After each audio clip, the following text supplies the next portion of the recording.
Yeah, buddy. It's the Bennington Show. I'm Ron Bennington, Gail Bennington on maternity leave. Being a matern, having the time of her life, I'm going to tell you the truth. Coming up a little later on the show, we're doing Unmasked with Jim Brewer. Dave Davies from the Kinks, one of the all-time greatest bands, will be here. He's releasing some stuff that they found at his house back in the 1970s and is really, really good. Really has, like if Steve Marriott was in the Faces type of sound to me. Steve Marriott, kind of Rod Stewart, kind of that vibe. Yes, man, that early 70s, what your favorite band, the Black Crowes, tried to bring back in the early 90s. All right, you brought up the Ed Hardy thing. I have no idea what he did besides lighters, but there was a time in New York that you go to a newsstand or a bodega to get $1 lighter. It would be an Ed Hardy lighter, and you would get 2 strikes out of it before it was done. And I was like trying to smoke, and I'm like, fuck this thing. I go back in, I say to the guy, I go, this lighter doesn't work. He goes like this. Yeah, none of them do. I go, why are you fucking selling it then? They were the shit. And I don't think he made the lighter. They just took cheap lighters, put his logo on it. And it was like years after the Ed Hardy thing had already died out. Yeah. Because I remember it was like 3 or 4 years ago, those things. And it wasn't even the normal lighters. It was like circular, weird looking. It was, yeah, I remember those Ed Hardy lighters. They were just garbage. They were nightmarish and you couldn't buy anything else for a little while. Now they have those mini Bics everywhere. I don't want to be screaming at a newsstand or in a bodega, my fucking lighter. It's $1. Why am I in an argument over it? I had, last weekend, I was taking the megabus back up from Philly. And I had... Oh, when you were down there with me and Big J? Exactly, at the Keystone Comic Con. So I had like a 9 o'clock or so bus. And I wanted to get back to the city in time to watch the Triple G Canelo fight. I really wanted to watch this fight. I'm a big Triple G fan. My phone's dying. So we hit traffic. The last thing I get from my phone is an ESPN update. Watch Canelo walk to the ring. I'm like, motherfucker, I thought the fight was going to start later. So Megabus lets you, they have outlets. And so I my phone's basically dead. I plug it in, I plug in the outlet, and the outlet doesn't work. And then I move seats to another outlet doesn't work. It's a Megabus, dude. They have outlets. There's electricity in the fucking bus. Guess what? Yeah. You got on an Ed Hardy bus. So what did you pay for that trip? $11. What do you expect? So could have got $11. Could have got 11 Ed Hardy lighters with that money. My phone dies. My cab ride home is more expensive than your fucking bus ride. And then I start yelling, fuck, fuck, fuck. And then I bite my cell phone, cracking it. Why would you bite your cell phone, dude? I have anger because it was dead. I bite it. You're too grown up for this. This was a fucking meltdown, dude. And then I taste the glass in my mouth, end up swallowing some of it, and shit blood the next day because of the glass that I ingested. That shouldn't happen. That should break down. That's fucking sand. I wish we'd had a big chunk of fucking glass and cut your own throat with it. You're too fucking old to bite something because you're mad. I know that. But I just wanted to watch the fight. And I wanted to enjoy myself. And I couldn't do that because Megabus only has electricity for their lights and I guess the operation of the actual bus. Fucking assholes. It's $11. I know, but they advertise outlets at every seat.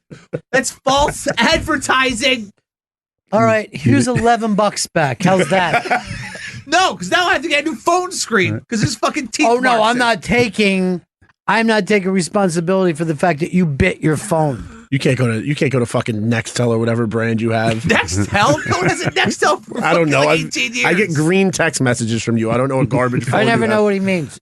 And he never fucking answers when you text. I don't think his text, he doesn't get text back a lot, so he might answer, and then I've gotten a text from him about like, hey, where's the guest? And I've opened it up on Sunday at 3 p.m. I think that's your service. That's not my phone. No, because everybody else I get texts from.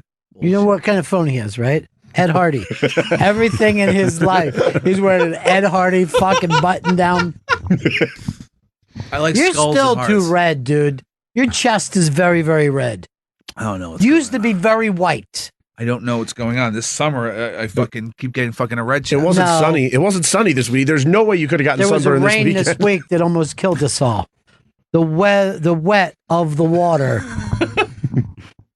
I had a really bad meltdown a few years ago. My dog, my Great Dane at the time, got it registered as a service dog to take cabs to take it to the hospital. One day, cab pulls up, sees the dog, and drives away. And we'd been waiting there for 30 minutes. So I ran after the car. Good for you. Got up to him, jumped onto the fucking rail, the side rail, and in public opened the car door and jumped in and started screaming at this guy. And then I ran away when I noticed that there was like 20 people standing outside the car who just saw me ride on the side on a block. You look like a maniac. And it was that thing where 20 people were fucking standing around as I did that. I ran away, and then it was ran over to my girlfriend at the time, who began to scream at me because it was her Uber account that I did that. Stop it! You got a 0. So what? Well, I think she thought she was going to get banned from it because the driver was Take in a a car. lift, dude. Do you know the day that it was raining so fucking hard? I fucking hit Uber. My cab that was coming to get me was in Queens. Oh, fuck. And I watched it go over the bridge, and I'm like, I want to cancel this. Yeah. But I don't know what this even means. I'm in this fucking torrential downpour. So I just waited the fucking 17 minutes. I get scared with those ones because sometimes when they have to go a long distance, they'll keep you fucking like thinking they're coming, and then they'll cancel like 5 minutes They do it later. all the time here in Yeah. Midtown. You should get Juno. That's a great cab company. You should use my code. Send it to me. I'm going to send it to you right I'll send now. you my code. No, just Send it to me right now. Use mine.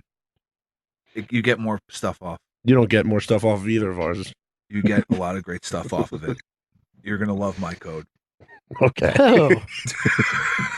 What kind of stuff is Lyft around? Are there enough of them? Yes, in the city, they're everywhere. Brooklyn, a little more sparse, but the city, they're everywhere. Anyone who's an Uber driver is a Juno driver. It's not They're all the same. Only the best of the Uber drivers are on Juno. Apparently, yeah. They It post. seems like they're double dipping. There you go. You know what I love? The fact that the fucking cab companies are saying that they're going out of business because of this. It's still as hard to find a cab as ever at any kind of drive time. You know what I mean? Yeah. Yeah, you can find a cab at 3 a.m, but you cannot find one. Let's say 5 to 7. You're fucked. Over here, you never see 6th Avenue used to be a fucking easy spot to just grab a cab. You go to 6th Avenue now, there's a jack shit over there. Right, you're getting as specific as I you just can want you to know. for the international audience. I want everybody They're outside. like, "Whoa, wait, 6th Avenue? You can't get a cab I anymore? want everybody outside New York to know 6th Avenue is not the cab hotspot it used to You're be. having a 6th Avenue freeze out." Earl, if we put together a Springsteen cover band, right? Tribute band. You know who you got to be, right? I be the big man. Yeah. Based on nothing else. Well, my mind is going through them changes. Where do you put, before Dave Davies gets here, and hopefully he's not listening to us now, where do you put the Kinks on the all-time 60s bands? I would say like top 5 easily. All right, top 5. Who's your top 5? Beatles. Yeah. Stones. Let's get out of the way. No, Beatles and Stones. Beatles. I would go Sly too. Well, let's say British. British British the bands. Yeah. British Invasion bands. Yeah. I would put the Kinks number 2.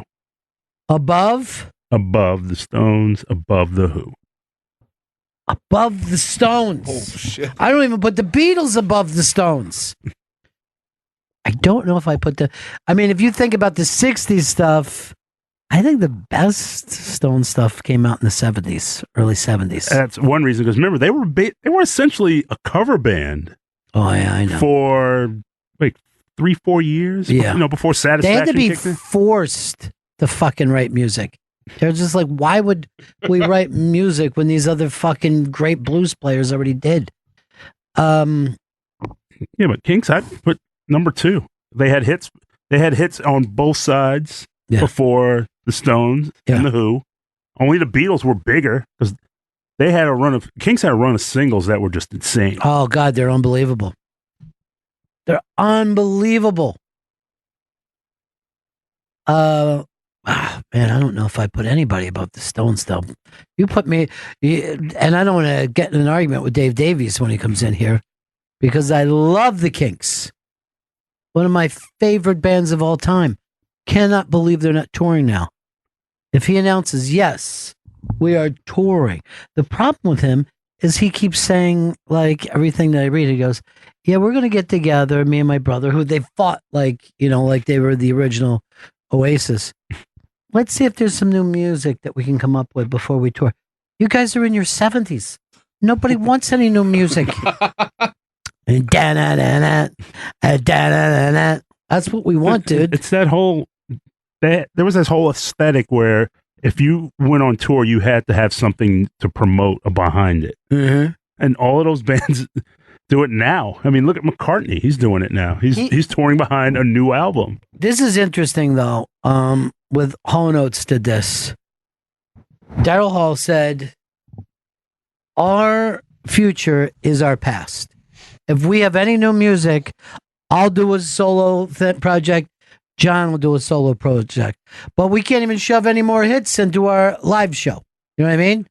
You're going to see the classic Hall & Oates hits. And if I have new songs, come see the Daryl Hall get together. Do it like with Live from Daryl's House or whatever it is. John Oates writes music. You can go see either one of those guys play smaller venues. But if you're going to go out, you're going to see Hall & Oates. You're going to, I can go for that. Oh, can do. Daryl smile. You make my dreams. Yeah, there's a ton of them. You're going to fucking tell me, Rich Girl? Because that's how every time I hear that song, I think of Earl. They played that stadium in Forest Hills like a year ago. Yeah. I wanted to go to that just because it looked like a cool place to see them. Well, you like tennis. Why don't you just go back and see 1970s tennis? That'll be pretty cool, too. Oh, no. You make my dreams come true. Earl, that was one of the first white bands that black people accepted wholeheartedly. Yeah, Hall & Oates. So yeah. The story. I heard why? Frankie Crocker? Yeah, is that the one? Yeah, Frankie Crocker story. Until he met them, he thought they were black. Isn't that fucking great? He was playing them. They come in and he was like, what?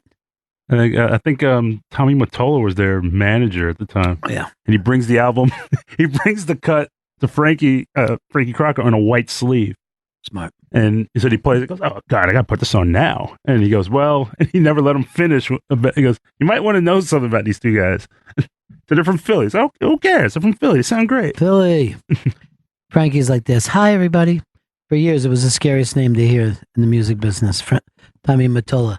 Fucking record guys would come in and go, please play this. I got Tommy Mottola screaming at me every day. I would always hear Tommy Mottola wants this done. Tommy Mottola. Then I met him and he was like sensitive Italian guy. You know what I mean? I'm like, what? That's Tommy Mottola? It looked like he could have been Vito. He had that kind of power, though. Yeah, well, if you're big enough fucking to lock Mariah Carey into the fucking dungeon for 3 years. Walt Yetnikoff was another one. He was another guy that put the fear of God in you. Everybody was afraid of the big guys. All their guys that, people forget, like, people are like, oh, he's an abusive boss. He screamed at people. If you grew up in our industry, you didn't know anybody but people that screamed. We could fucking lose our book here. Everybody will be fired. Can you imagine that you work at a place that every 3 months, everybody could be fired? It's not just like, oh, you suck, you're fired. They're fucking firing people that are cleaning up. Oh, we're going in a whole different way. Sorry, everyone get out. So everybody screamed all the time. And now people don't like to be screamed at. I'm like, well, neither did we. We thought it was fucking nightmarish. We had to be high at work.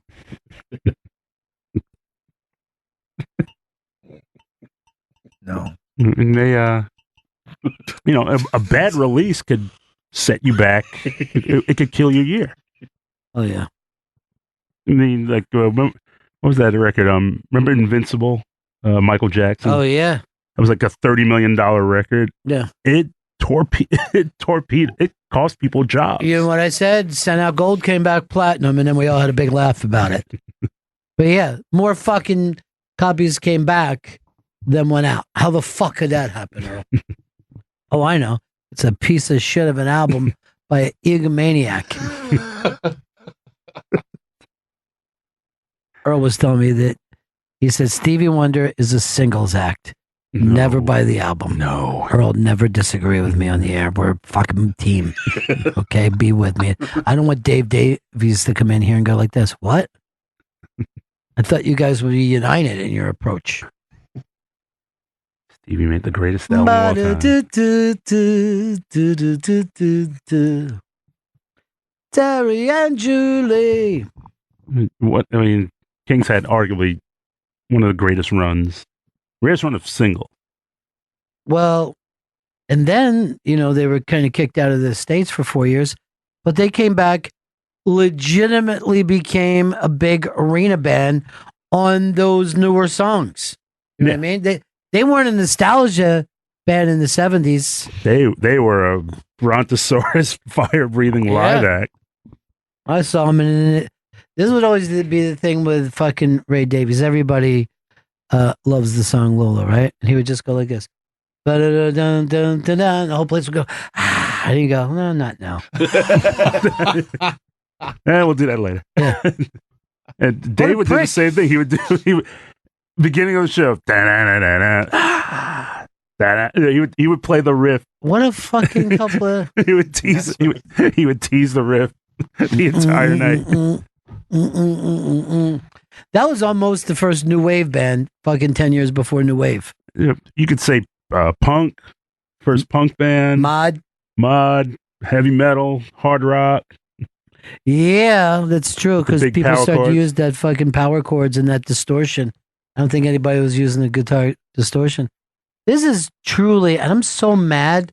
I ran into Dave Hill this week. We could have brought him in. He is... I mean, he dresses like it's the English invasion. Yeah, all the time. You never see him not dressed like that. So this album, Decade, I don't know whether you read about it, Earl. He had songs sitting around in his house that he recorded in the 70s. His kids got into it, and they're like, hey, there's some great shit in here. I was like, I don't know. And they produced it, and they're putting it out. It's fucking great. I was just sitting listening to it like it was the fucking 70s. I'm going, this album sounds so familiar to me, like I grew up with it, but I've never heard it before. It has this whole kind of, it almost has like a rustic feel to it, is that a word? You mean rustic? Rustic. I mean, the band is rustic. I don't know where you're going. I mean, this is, to me, this seems like what I consider some of the great, it's got that Steve Marriott, and what was his band, that fucking Humble Pie? Humble Pie. It sounds like the Faces, when the Faces were drunk off their ass, just having a great time. That whole era. It was even early Elton John had seemed closer to the Faces than it was pop music, the first couple albums. It's... Well, we brought that up with the Stones. That's my favorite era of the Stones, too. And that kind of rock and roll kind of was gone by the mid-70s, Yeah, the fact that this was basically a very self-contained thing that he was doing, too. Well, oddly at his own studio. A lot of people didn't in those days. But this would be like us going back and finding some breaks from the old WNEW days going, hey, we could put this out right now. Joe Poo, you're on the air. You remember who Joe Poo was, huh? Yes, I do. Eats his own poo. Oh, man, We got to get this home. I've got a neighbor just moved in, and I just want to congratulate them. You even know them? Are you hearing anything about Dave Davies? Is he in the halls? He's like 2 minutes away. 2 minutes away. He's very close. I might run out of here. No. You see what I'm saying? That we should have invited Dave Hill. Yes, that would have been great for everyone. I like when you're watching the Emmys, John Oliver wins, and then you hear the Dave Hill song. Oh yeah, I love that song too, man. I like how he goes on stage to do stand up, and he's fucking dressed like he's fighting Dr. Evil.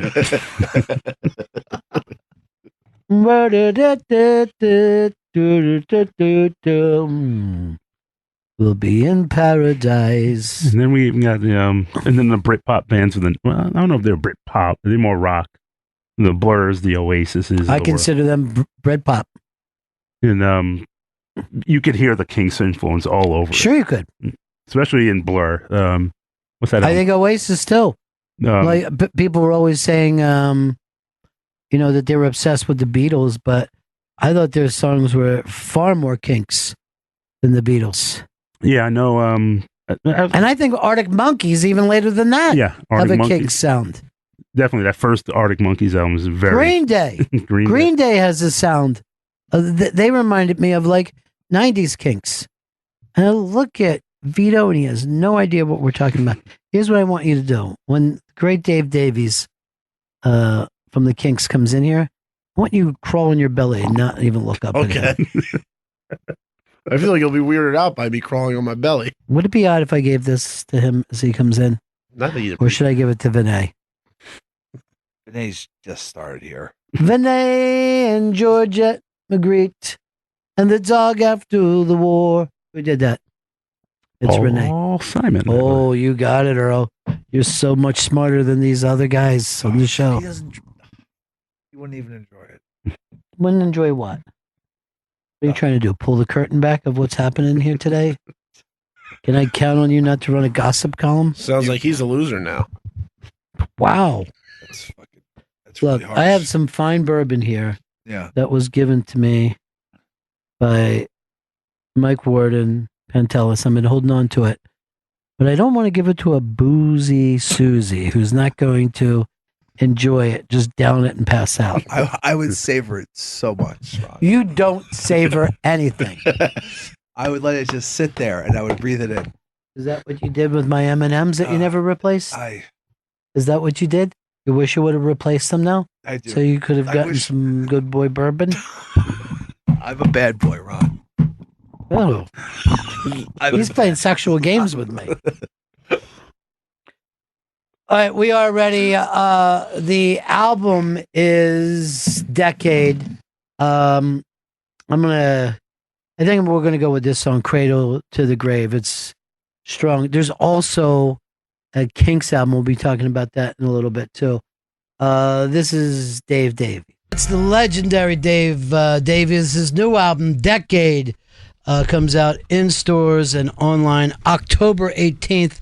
And this is a little bit of a buried treasure, huh, Dave? This is something that been sitting around for a while. Yeah, well, it's an album, unreleased recordings from the 70s that, with my son's help, Simon Davies produced it.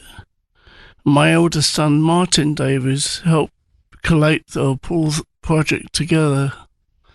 And we had all these tracks, and I thought, I can't face doing this. It's all the old emotions stirring up. You know? So Simon said, let him have a go at producing it. And I thought he did a fantastic job.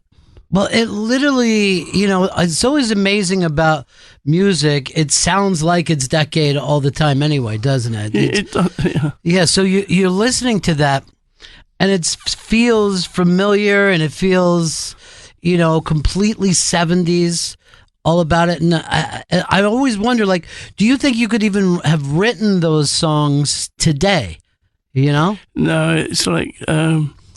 when you write, it's like what's going on now, where you are at the present. Yeah. Although you obviously carry your past with you all the time, about feelings and people you love and things that go right and things that go wrong.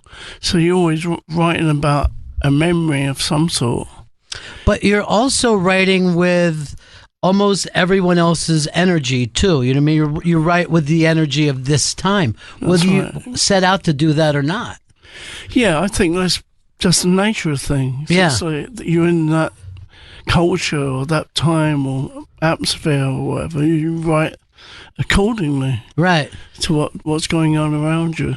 And so obviously, to think about writing. The thing is that you can go back to themes, sort of emotional themes and philosophical. If I can say the word, yeah. Philosophical ideas and spiritual ideas are kind of always there. Yeah. They become adjusted as we grow older. But it's almost like there's, the shared subconscious, you know what I mean, still moves along. So you might be writing with those old themes, but with the knowledge of what everybody has. At the moment. Yeah, in this moment, yeah. That's very... correct, a very observant thing to say. It is like, I think that's it. The enjoyment about playing live as well is the fact that once you reconnect everybody in the place, building or arena or whatever it is, you realise that actually we are very connected in a special way, which we don't need to analyse. Yes, because it just is. Music does it. That's a great thank you for music. Sorry. Yeah. And it's always a surprise when that moment happens in a show. Sometimes it'll be right from the beginning where everybody feels connected. Sometimes it's a few songs in. Sometimes it lasts the whole show. You have to wait for a specific type of song. Yeah. Sometimes that triggers a lot of different thoughts and feelings in the audience. Right. And I always wonder, like, if you took half of the people out and moved in other people, whether that would all change itself as well, I always think a lot of times even the idea of church has to do with the music of church. And when people feel connected, it's also because that music helps connect us more than words do. Yeah, I think so. Especially though, Ray and I grew up in a working class part of London. Yes. And we have a big family. And I think family support is crucial, I think. Yeah. When I picked up a guitar, I want to learn that. I got encouragement from my sisters and parents, whereas a lot of kids at school think, no, you can't do that. You got to do something proper. You have to have a proper job. Yeah. And there was a lot of that happening when I was growing up. And especially when you guys were starting, there wasn't really an opportunity before your generation to kind of move up. There wasn't in the world. It was like, it was a really interesting time, like from mid-50s to like when we first broke through, because there wasn't working class people didn't really have a voice. It was like we weren't apart. We were apart from society in a way, so it just stuck us back there somewhere. But it's like mid-50s, and when we broke through, there was a lot of change. And yet, movies were getting really about important issues. And this was your parents must have been just shocked to see the opportunities that you and your brother had. That suddenly this thing was opening up, which had not only during their generation, but no generation before that. That's true. But my mum was smart. Mm-hmm. She could see that maybe it was an opportunity for us to get out of the stuff and do something more productive. Well, it's one thing too, man. You look back at that time, all the bands were about the same age. They were all just exploding with this creativity. There was kind of a competitiveness, but it was positive at the same time. I mean, it's just stunning to look back at the age. Yeah, it's curious, isn't it? Yeah.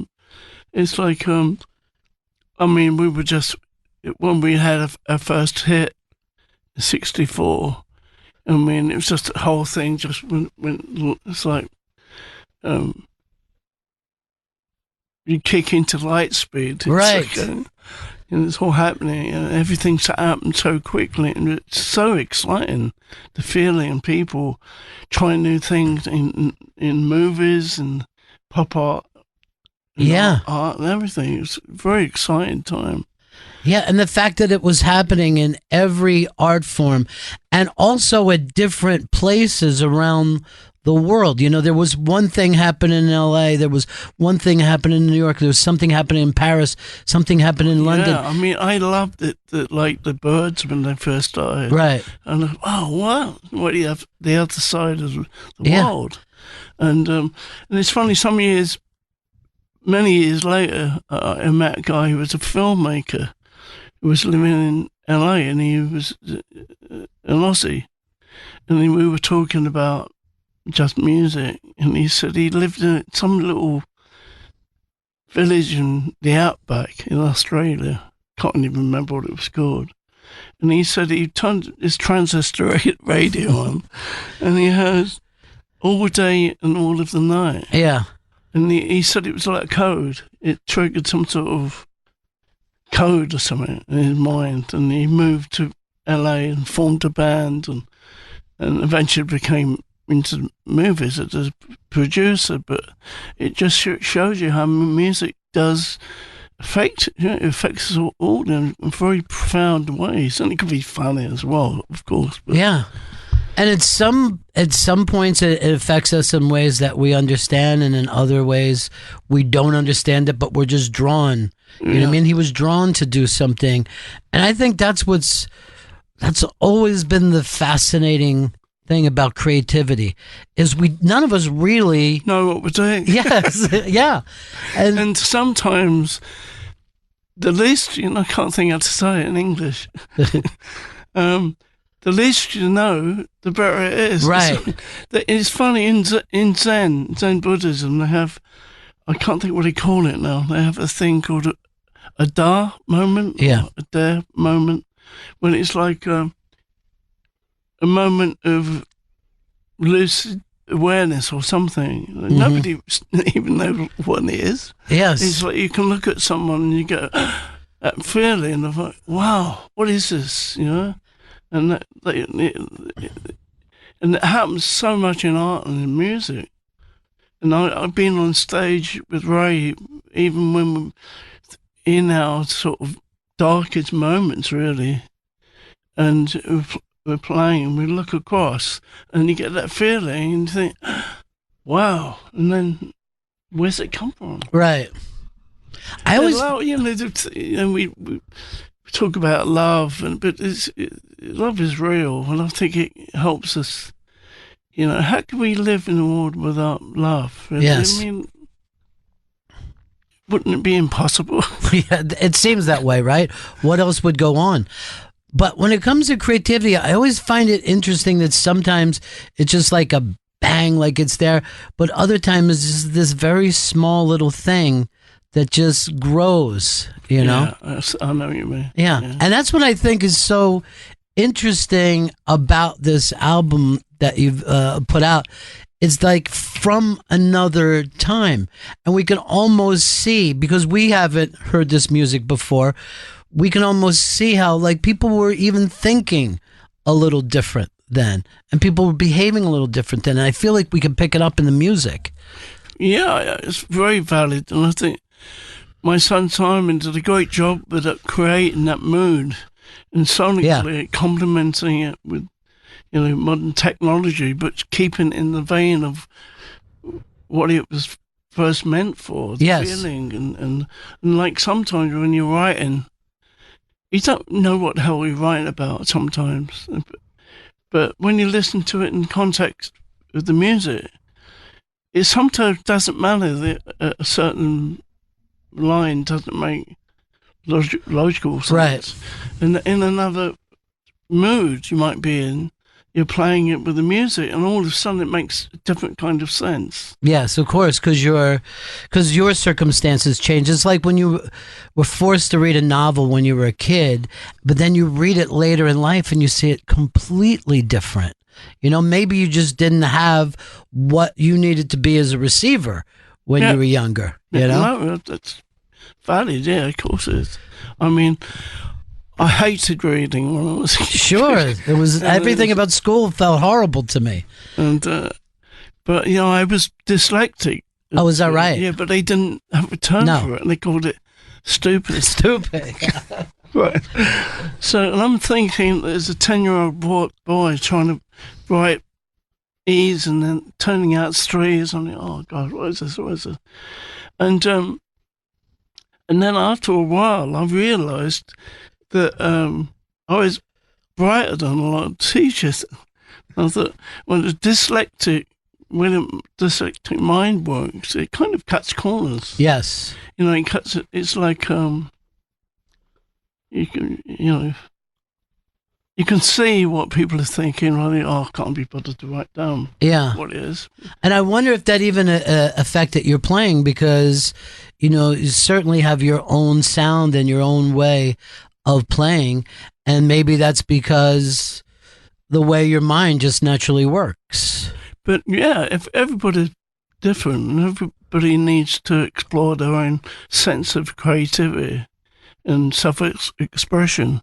I mean, when I first picked up a guitar and listening to people like Hank Williams, who I thought was a rocker, really. Yeah. I mean, that feeling he had in his voice. And playing Leadbelly, you get chills out of him. And the strings were so thick. Yes. Yeah. And all those guys were self-taught too, yes, right? Yes, and Leadbelly was. Yeah. The riffs are incredible. And if you listen to Decade, I think you could probably tell that I listened to Leadbelly an awful lot, because he incorporated riffs in the songs in a way that I never heard before. And isn't that interesting, too? There you are with nothing in common with Leadbelly, the way you grew up, the way he grew up. He's on the other side of the world with you. And then to be touched like that, that's that. And that with Hank Williams was similar as well. Oh, yeah? Some code or connection. Yeah. That we all had as just human beings, but picking up all this vibey stuff, information, we didn't know what it was. Right. But you get it through feeling. So I've always been a person that's I live through my feelings, and my sisters helped me with that when I was a kid, because I have 6 sisters, and my mother is like a matriarchal kind of setup, really. Yeah, and I learned a lot about sensitivity and love from my sisters. And of course, I'd be really bitchy. Yeah, right. But because you were the baby, and I remember having that same feeling, I would be surrounded by my sisters and my aunts and my grandmother, and they just that unconditional love that you can get from women. That it helps you do things. Yes, it's like when your feelings are really in tune, you know what people think about you. You know what. Right. People, we have to get rid of these notions about, we got to become more real feeling people.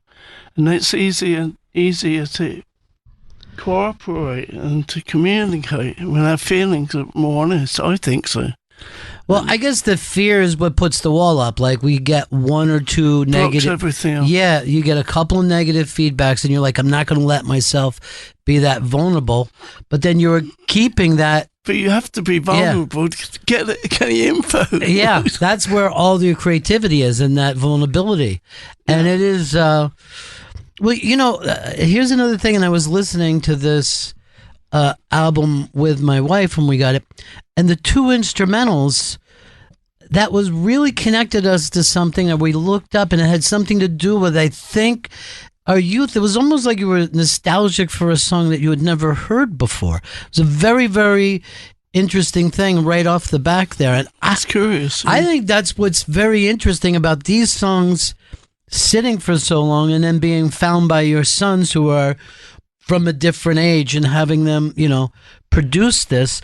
You've come up with something that's much, much different than anything that's ever been done. Oh, wow. I think. Wow. Thanks. Yeah. But a lot of it is that Simon's a musician as well, and I think that helps. And the fact that we're father and son doesn't always work, right?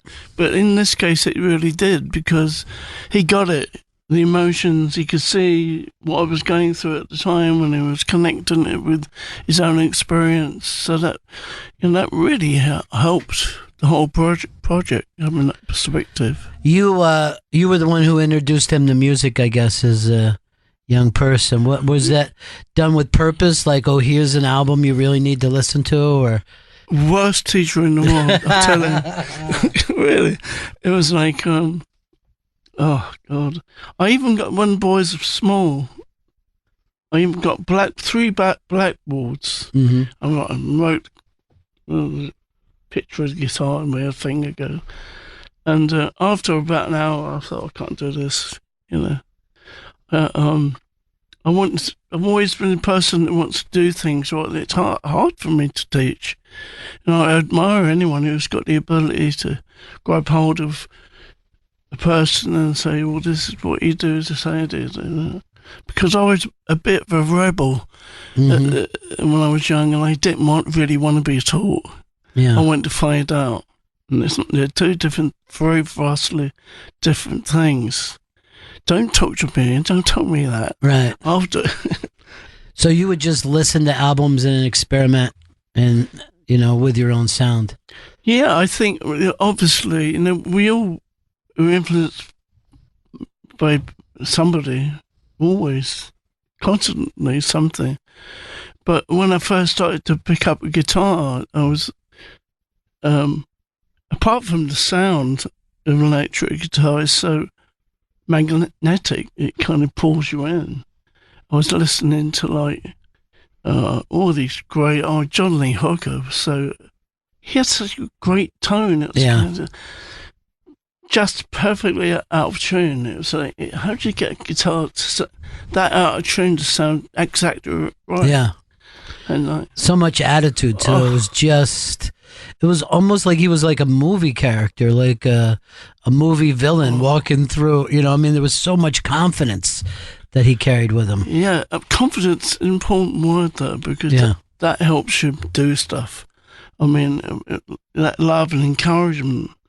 Encouragement is good. I think it's where me and Ray were helpful to each other, because we were supportive. He would play, because he had more natural finger picking, classical style of playing, and I was more like getting into grooves and getting riffs and listening to so many people have influenced my playing. I just wouldn't know where to start. And the amazing thing is you guys were making these early great records, but there were the Stones making great records, there were the Beatles, there were the Animals, the Who, the list goes on and on, Fleetwood Mac.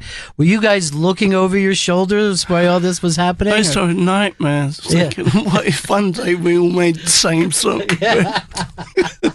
Yeah, everyone turns into the Yardbirds on the same day. No one knows why. But I was a big fan of the original Yardbirds, because we toured together, and we could recognize what's going on, And I think they were different enough from us. Yeah, so we didn't have worries about competition or.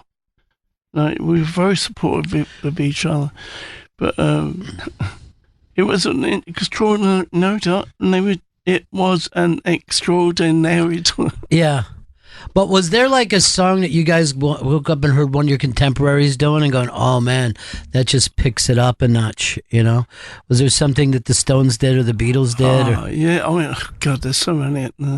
I remember, conversely, a story that I was in there was a club that all of us used to go to, called the Scotch in St James, and everybody was there. Everybody from Keith Moon, John Lennon, the Animals. Everybody. And one night we had the song, the track "See My Friends Out." It was a hit, and I remember one night sitting in there and I saw Paul McCartney walk in. and he made a beeline for me. And he come up to me and said, what was it? I can't remember verbatim what the words were, but it was something like, see my friends. I should have written that. Yeah, you did. So yeah. But we all listen to each other, although we probably would never admit it. And I mean, first time I saw the Stones, when I had to get going through the back door because I was too young to get in the club, wow. The 51 Club, I think. I thought they were amazing. I thought that grit and dirtiness, and they had that flavour with the blues players, but it wasn't. But it was kind of, it meant, you know. Yeah, you could hear the echo of it, but it was not a copy of it. It was not. It was new. Yeah. It was like a newness. I always think it's amazing, too, is like so many of the people from that scene are still creating that. You know, I saw Graham Nash not so long ago. Great. He's still writing great songs. His photography is fantastic. Paul McCartney's got a new album out. It's just so many decades after, and everyone still has that same kind of glow, that same kind of push. I'm glad. Yeah.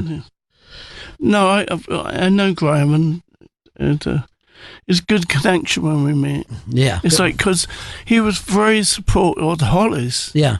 At that time when we were in the Hollies, they were very supportive of the Kinks because nobody knew what to do with the Kinks. Yes, yeah. These scruffy kids trying to do R&B badly. Yeah. It's like, and then Graham came, because we started the tour, the Hollies had hits, a couple of hits. We were opening the tour as the Kinks. We only just finished recording You Really Got Me, so it wasn't really out there yet. And I remember we were rehearsing at some show, and Graham was standing in the wings. And then they sent down some tour manager type showman trying to get us to move in the right way.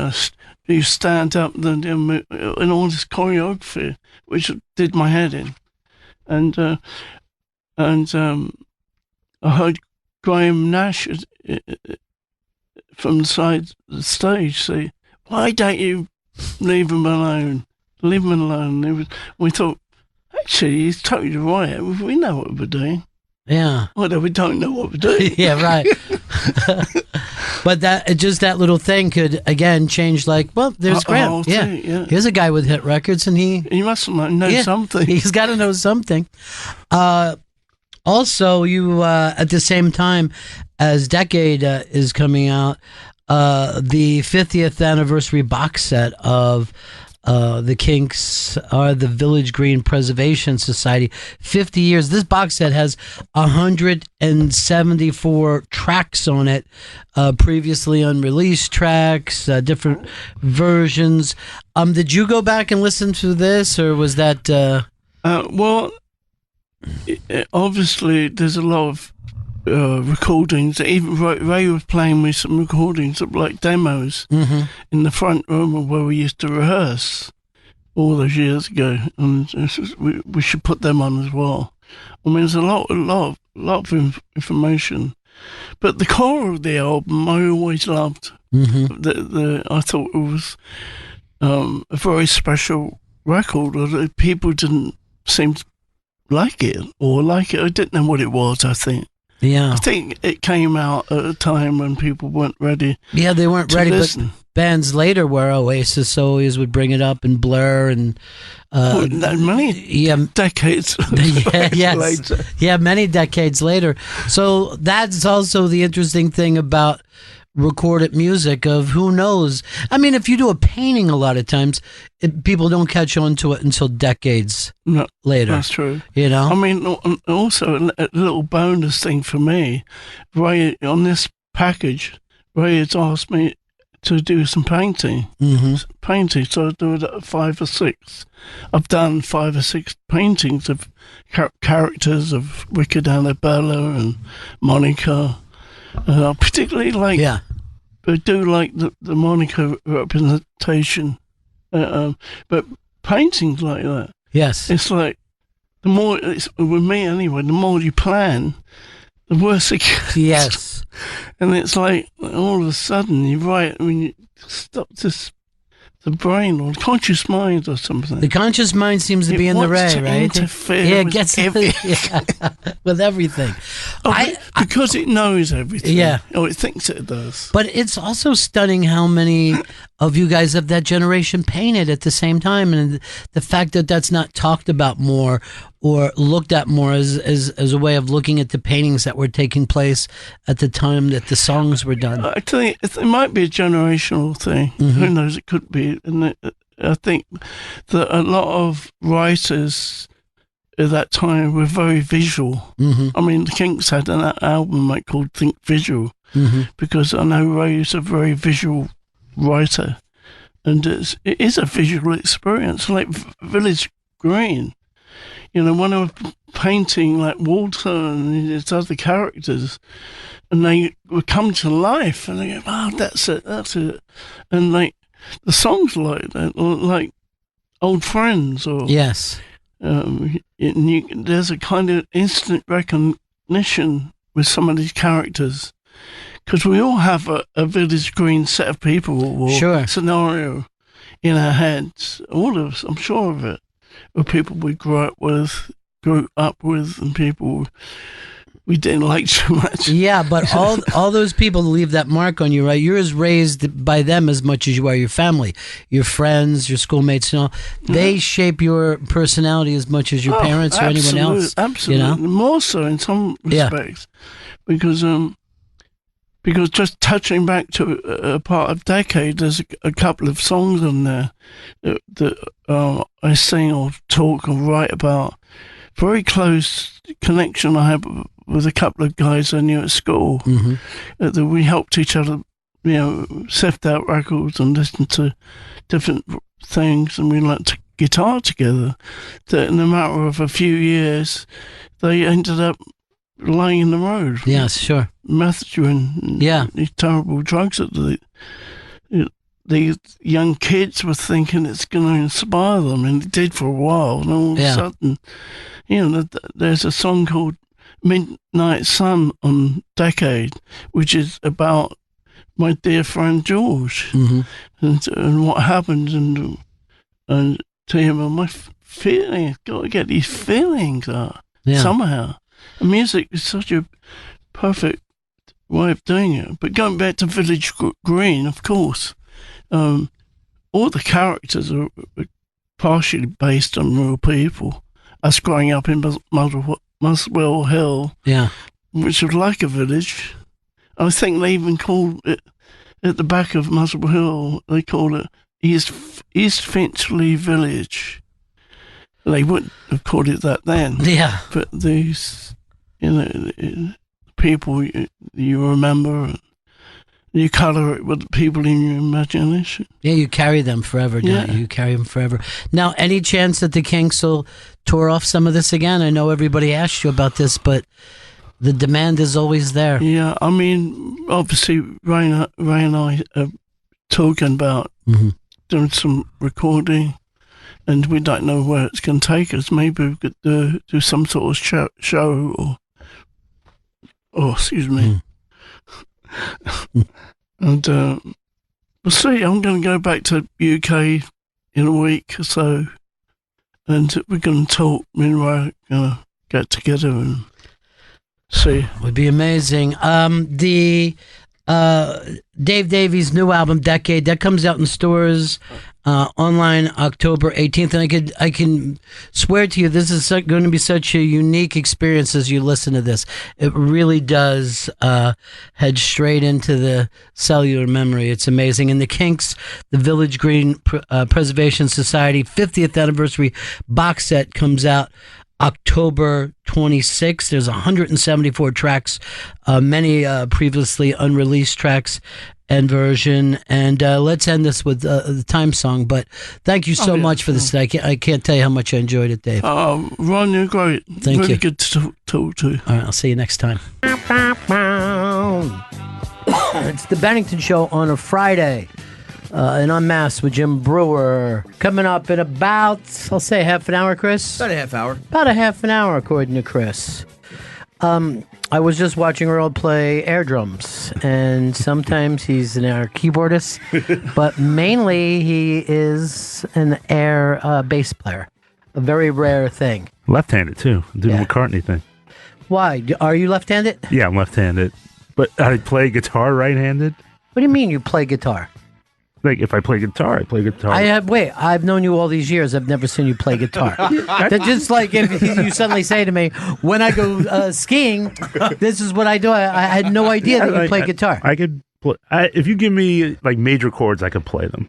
Could you come in and play a song for us and sing it, or we would all sing along with it? I can't sing and play at the same time. Or play at the same time. You cannot play guitar. I can play guitar. Could you play a song that all of us could sing along to? If you scream out chord changes, I can play. Why would I scream out chord changes? You can't say that I play guitar and then ask someone else to scream out chord changes. I didn't say I can play well. You can't play at all. I can play. I can hold up. You cannot hold up. I just told you what we consider the bare minimum for a guitar player, strumming while everyone else sings Puff the Magic Dragon. It doesn't have to be Purple Haze or Running with the Devil. Okay. Something simple. But I can't be sitting here going, A, C, because I don't know, Earl. Because unlike you, like you, I don't play guitar, but I also don't falsely go around telling people I can play the guitar. You can't be a duo with one guitar player. What you've described as Guitar Hero. It's just sitting there and waiting to be told what to hit. Would you like the red, yellow, Earl? Is that you cannot, under any circumstances, play guitar.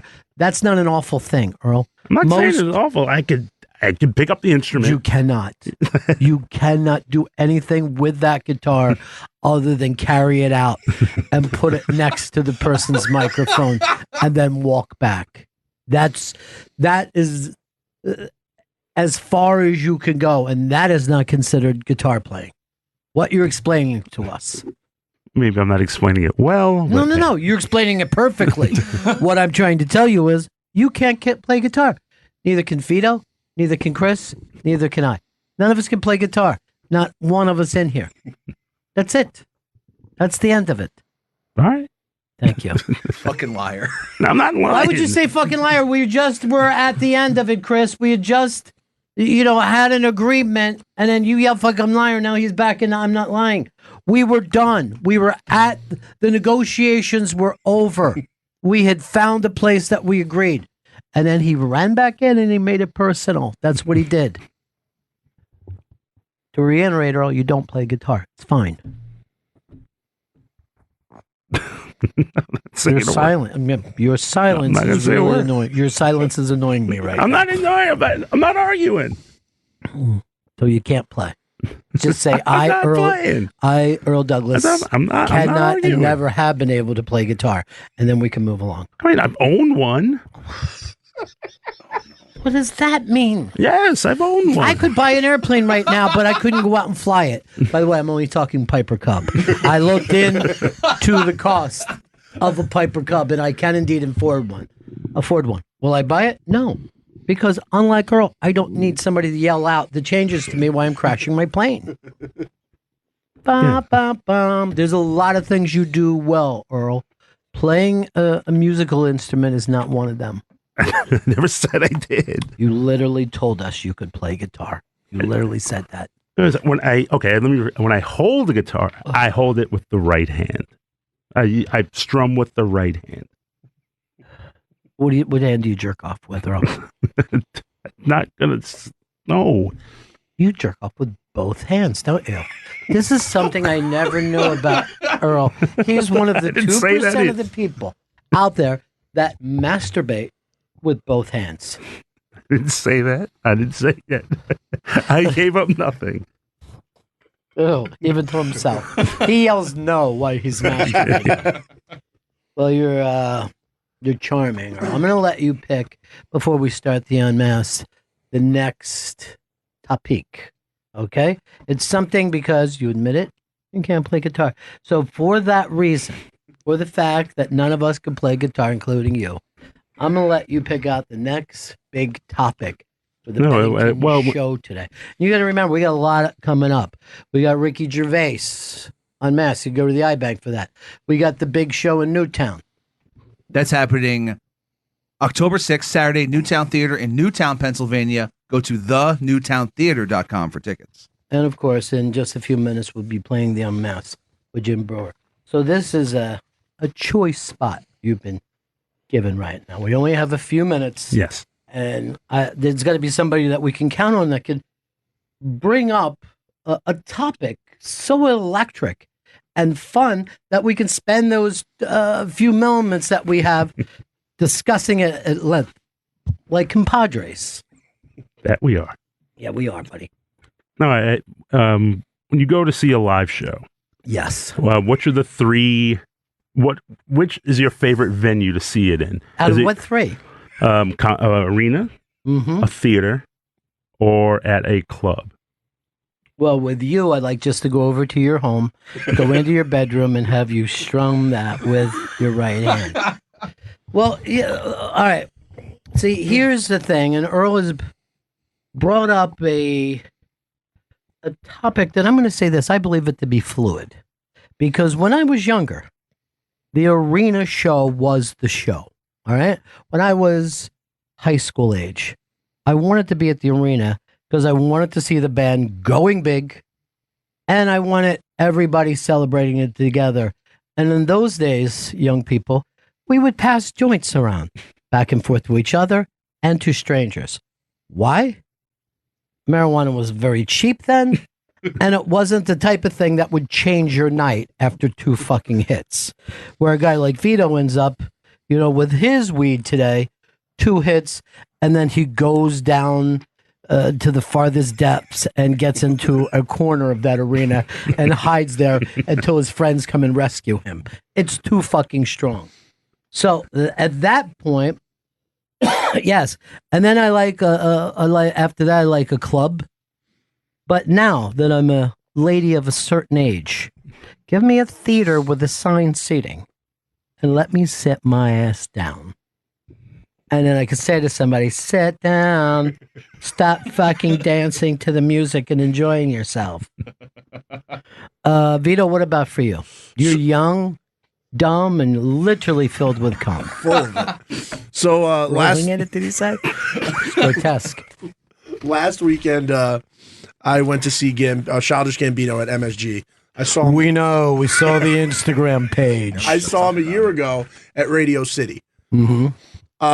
I thought I was going to prefer the Radio City show more, but there was the arena vibe, especially seeing somebody you've followed for a while get that big moment, felt really fucking cool. Now, I remember that when I was younger, too, going, okay, they made it to an arena. Yeah. You know what I mean? And we've been with them the whole time.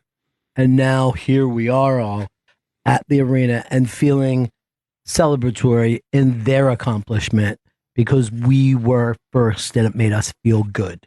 And you're still there, huh, Vito? Yeah, that's the moment where the entire Madison Square Garden crowd was chanting Gambino in the moments before he came out. It really felt cool.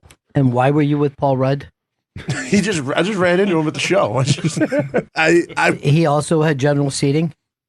Yeah, well, we're supposed to believe that Paul Rudd was in general seating. We were on the floor. He was on the floor. Yeah. But it was assigned floor seats. It wasn't like a pit situation. Well, la-di-da. Look who got assigned seats. Our own Vito. And that made you feel like a big fucking man with a tiny little ticket. Yeah, it did feel. It made me feel like a big shot. Was Rudd turned off that he met you like that? Or was he like, I just want to go to the men's? He looked like he thought it was, I think he thought it was funny that it just happened because I didn't realize we were walking out of the concert. I didn't realize he was next to me until somebody screamed, "Hey, look, it's Paul Rudd." And I was like, "Oh, fuck, it is Paul Rudd." And then I just took out my phone and was like, "What's up, Paul?" And now you feel like you've bagged the great white lion. Yeah, that was a big one. Now, we talked about this earlier this week. One Why does Paul Rudd look younger than you? What fucking vampire world does Paul Rudd look into? Because Paul Rudd looks like he's with Grandpa Italia. Yeah, you know what I mean? He looks younger than me in general, but it also was just the worst picture I've ever taken of myself in my life. Let me say, I find it to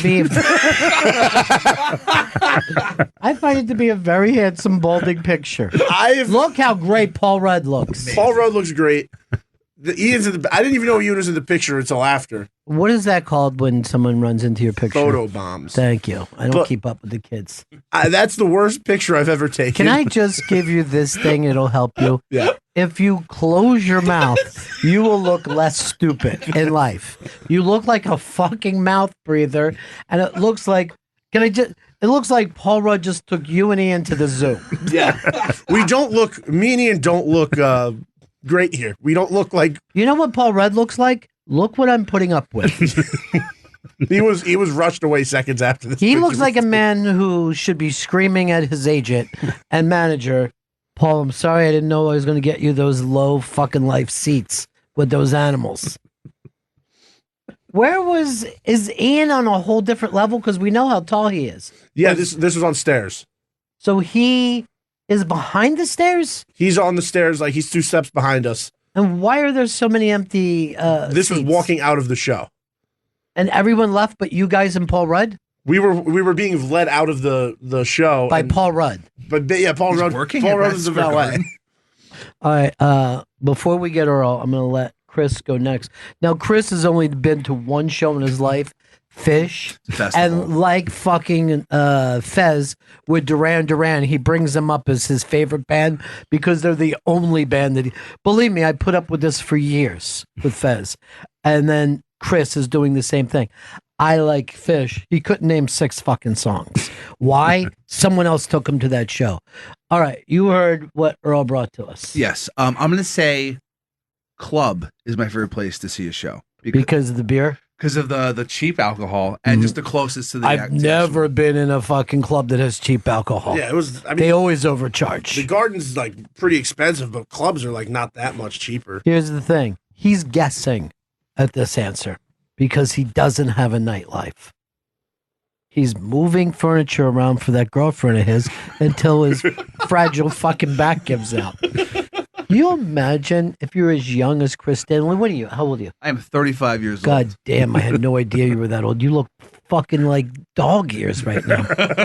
But can you imagine your girlfriend is like, oh, can we move some stuff around? And the second you grab an armoire, your fucking fragile back gets out and you lay down on the ground like an 80-year-old man. Take care of me. I can't move. Let's try over under before he has a shit bag attached to his hip. I say 6 fucking months. I have very bad shits. We all know this. So you like a club first. I like a club first. Yeah. Then I wish you'd go see Great White. See what I did there, Earl? Yeah. I called it back. Indoor fireworks, never a good idea, kids. Then a theater, then an arena. You're past the arena years, huh? Yeah, I never even saw too many bands in arenas. You never saw too many bands. Leave it at that. Okay. You've never even seen basketball in an arena. You don't go out. He's an indoor guy. Beer garden is as far as he'll go. This is nature. It's beautiful. Nature. There's over 40 beers for you to choose from. I'll have a Bud. A delicious American lager. Do you know everyone's mad at Gaffigan right now? Like, Gaffigan is our most controversial guy because last Sunday, CBS Sunday Morning, he's like, I don't know, like an Andy Rooney party comes on every once in a while, and he made fun of craft beers. And he goes, I don't care about your craft beer. I just want a beer. That's all I want. And, it was like cute and, very kind of grouchy. But I was laughing when I saw it because people are so fucking proud of their craft beers these days. You know what I mean? Like, if you go to upstate New York, there's 80 different craft beers. If you go to fucking Ohio, southeastern Ohio, 80. And I'm like, people from all over are going to be mad about this. And they were. They do that shit at like at City Field. They have like a craft beer area, and it's just people are fucking so into it now. Well, it's been going on for, I'm going to say, 10 to 15 years, hardcore, 20 years, on the outskirts. What do you have local? But you know what I mean? But they're so proud of whatever the fuck they have. And it's been a real problem for, Budweiser and Miller, because how do you fight a million little fucking mosquitoes? And he coming in saying that, I'm like, they're gonna fucking be vicious. I know people talk about like fucking eggs the same way. No matter what you order, they try to explain to you how their toast is made. I'm not even fucking making that one. I've been at a place where they were just explaining toast and butter to me. I'm like, I've had toast and butter. You do it special, bring it in. I'm gonna be fine with it. I know what we're doing here. So your arena at the bottom. At the bottom, yes. Name one single arena show you saw. I saw the White Stripes in an arena, and you didn't enjoy it. I think I would have. I then saw them at the Hammerstein Ballroom. Enjoyed it even more. I enjoyed it more. I didn't enjoy it anywhere near as much as I did in the arena. You didn't enjoy it anywhere much as you did. I enjoyed it more in the arena. I mean, more in the. You know what? Why don't you calm down? What we're going to do for you, I'm going to get you a cold fucking towel. This was a very difficult thing for you, Chris. But you do a lot of things well. Bet you. I just can't think of one of them. Okay. All right. Well, hopefully one day. You're good at your back going out. I wish there was a contest. I could bet somebody that my guy's back could go out before their guy's back. Earl, you're the expert. You're the musical expert. You were at NEW in 1967, the first time they played the Yardbirds. What was their first song? Do you remember? When they won FM? When they won FM Rock? Oh my God, I know. High Flying Bird by Richie Havens. That's stupid. That's embarrassing. October 30th, 1967, 7 p.m. Somebody told me it 7:05 was p.m. 7:05. Okay. That's how I missed it. Somebody told me it was The Lord Must Live in New York City. No, a good song. Yeah, great song. Then some other fucking station did that. Probably, but I think it was probably the one that buried you. What was that one? You're still around, still playing fucking Pink Floyd. You came up with something. Believe me, we all shit all over it, but it was yours, Earl. This is something you came up with. You, the borderline guitar player, rhythm guitar player. Rhythm guitar player, excuse me. We all thought you were a lead. No. Somebody told me Earl invented tapping, and I don't know whether that's true or not. I'm not a tap dancer. Not that kind of tapping. Oh. The Eddie Van Halen kind. Oh, not the Yeah, it has a word. Guess what it is? Yes. All right, here we go, Earl. Give us your favorite way to see a show. Free? Is that number one for you? It's not a bad way to see it. He's adorable. Actually, I do. I'm going to agree with Chris. I like club shows. Club shows, they're more immediate. Yeah. You kind of have room to move. You can pick your own spots. There's an energy there that, you're right on top of the stage. You're right on top of the action. And yet you're never going to see the Stones there. You know what I mean? You're never going to see Bruce Springsteen there. You're saying to yourself, these local 5 youngsters are on their way to something big. And I agree with you. A club can be fucking great. I know you like karaoke, too. That's a big thing for you. I can't stand karaoke. I think it's the worst thing ever. So you like it a little bit? No, not at all. Have you ever sung karaoke? Once. Mm-hmm. And it was, but it doesn't capture the vibe of a live rock and roll show. You're saying that karaoke is not as good as seeing a live rock and roll show. I'm shocked. No, because I'll yell out, "This is so much better." Now you always pick the same karaoke song, Foghat's "Slow Ride." Why is that, Earl? What is it about "Slow Ride"? I don't like "Slow Ride." I mean, "Slow Ride." Boom, it's a cool song, but I'm not going to go out and sing that song. What are you going to sing? "Silver, Blue, and Gold" by Bad Company? Is that your karaoke go-to? I would never try to match the vocal power of Mr. Paul Rogers. Vito, what's your karaoke go-to? I've done it with a friend, and we do Same Girl by R. Kelly and Usher, and one of us takes R. Kelly's part, one of us takes Usher's part. The way you are with young women, you should take R. Kelly every time, Tessie. I don't molest young women or pee on them. It's an odd thing to yell out. Chris, have you ever sang karaoke? I've never sang karaoke. And I'm going to back Chris up here. I've never sang karaoke. I've been to a karaoke bar. Horrified. Yeah. Horrified to be there. And I'm not just saying it's because I'm like, well, this is Don Cumia's 5th time up. That's what I've noticed when there's karaoke parties. 3 people do 90% of the songs. Yeah, it's just, and what the crazy part is, it's replacing live music. Like, I went to New Orleans. Live music is done. I went to New Orleans, and I always heard of like great local talent, all these great local spots. All of them were gone. I mean, it was like about a year or two like after. The Village, you don't see live fucking music anymore. That place was known for it. But I went to see Trombone Shorty. And I go like this, can I please take the trombone and karaoke trombone the next 10 minutes for everybody? And the place went wild. Trombone Ronnie? Yeah, that's what I call myself.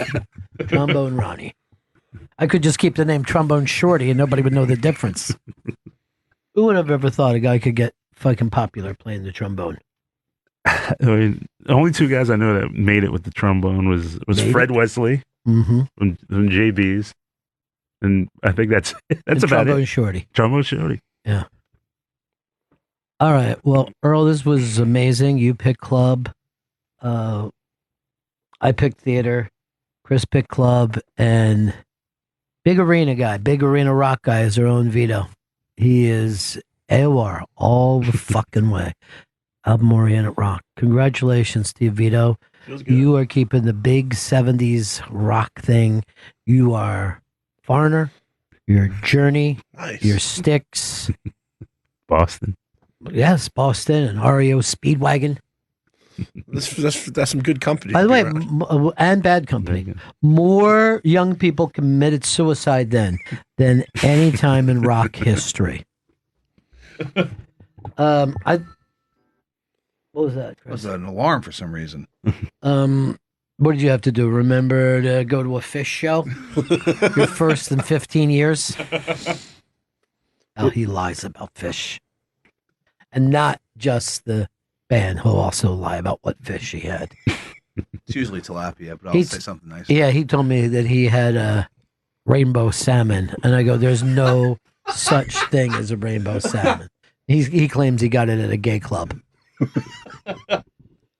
All right, why don't we say this? Let's plug a lot of what's going on this weekend is the big SNL weekend. Oh, it's the Emmy weekend. Emmy weekend. Starting tonight at 7 p.m., we'll be airing Bill Hader Unmasked, and it's going all weekend long on Raw Dog Channel 99 for everyone who's been on Unmasked, who's won Emmys. Michael, we're going to be playing... They're the only ones listening?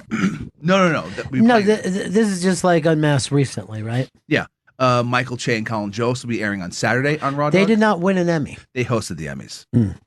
Henry Winkler will be playing on Saturday at 3 p.m. Henry Winkler. And then... hey, why don't you just say the Fonz is going to be there? You will hear Vito's mom so excited. She must have screamed when the Fonz went. She bursted into my room and was like, did you see that? Did you see that? He won. Here's the thing about that. I had always assumed that he had won already. No, I was rooting for him really big going into the Emmys because, like, just knowing he never won for Fonzie. That's crazy. I was only laughing at the Emmys because they bragged about diversity and then just gave all the white people trophies. It was so... I was doing the sign that Chris taught me, the upside down okay. He just taught me this week. Did you know about this, Earl? We got to plug, though. And then on Sunday at 2 p.m., we're replaying live listen of Gary Shandling's 1991 HBO special, Gary Shandling Stand-Up, featuring Judd Apatow, Sarah Silverman, and Wayne Fetterman. It's a live listen. They were in L.A. I was here, and we were playing the special, and they were jumping in, talking about it. And, of course, Apatow and Mike Figliero just won the Emmy for producing this. So it's pretty cool to have this down. You see how much those guys, all of them, just love Shandling. And that's the weekend. That's airing at 2 p.m. on Sunday on Raw Dog. Well, we got Ricky Gervais tickets that we're giving away. That Ricky Gervais, that's happening next Wednesday, September 26th at 5 p.m. Go to theinterrobang.com for a chance at free tickets. It's in the Village. It's at the Comedy Cellar Underground. It's going to be a fantastic show. And Ron's performing Saturday, October 6th at the Newtown Theater in Newtown, Pennsylvania. Go to thenewtowntheater.com for tickets. I got my opening line right now. Newtown. This looks more like a Jew town. I just hope that there's a large Jewish community there. That's my number one hope. You know what I mean? And then everybody will go, "It's true. We're all Jewish," and I'll be like, and then coming up next, it's a really terrific Unmasked with Jim Brewer. So that's coming up next, and you're listening to Bennington. It's the Bennington Show, getting ready for this Unmasked with Jim Brewer. We did this down at the Comedy Cellar at the Fat Black Pussycat.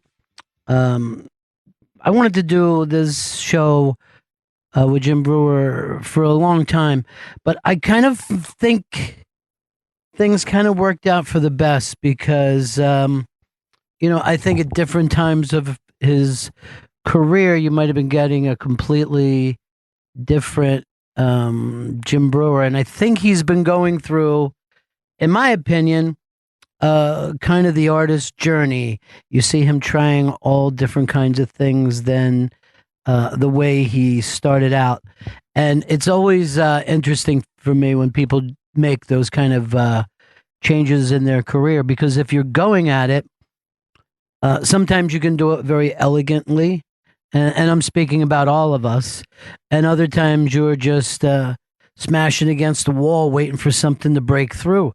And I think Jim has done both of them. I think if you go back and look at what he's done over the last, I'd say 10 years or so, you see this kind of maturing artist. And yeah, he still has the big storytelling, but there's the stillness of right underneath it. And some of that is, I think, experience and wisdom, growing wisdom. This was a fascinating time for me, so I was so glad to have the opportunity to do this. This is Unmasked with Jim Brewer. Jim Brewer, everybody, come on.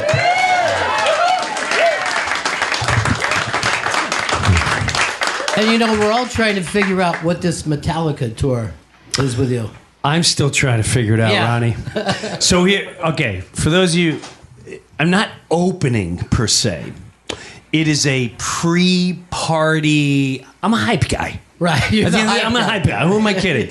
So I walk out, start the show out. Mm-hmm. I hired a friend that was a DJ, and it took us after the first show how to really do this. So I come out, maybe I do between some places 20 minutes, stories, sneak and stand up, some places 40 minutes.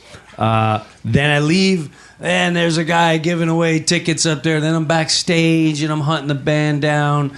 It's usually Lars, the drummer, and we go live, and I'm pulling him out of a toilet, or he's stretching. So this is like a screen is up in front of the audience? Yes. Yeah, so I got screens, and then, Lars is, dude, I'm stretching right now.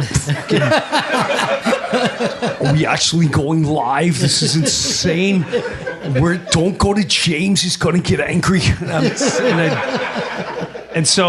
And then we did a couple lip syncs. There's nothing better than bringing someone out of the crowd and then watching them get booed. Right. By 20,000 people. Go up there with so much confidence. They're FaceTiming live. Can I FaceTime it live? Go ahead. And so now we started a thing called metal karaoke towards the end.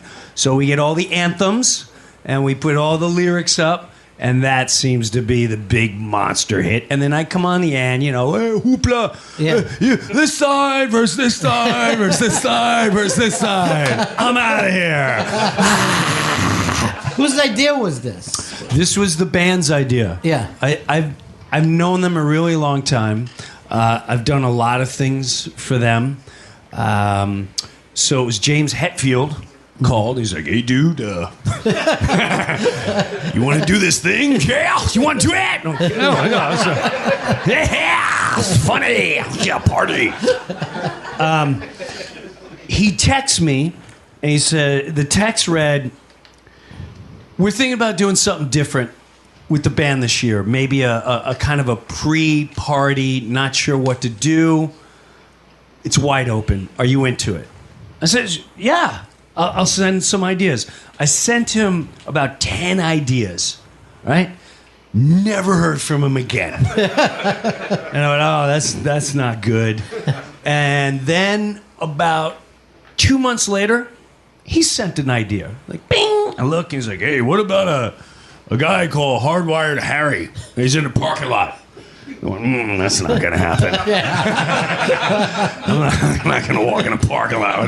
Those days are over. Yeah. 80s, tripping on mescaline, going to see Priest, maybe. Yeah. 51, 3 kids. I'm not going in a parking lot. I don't need to see degenerates at that age.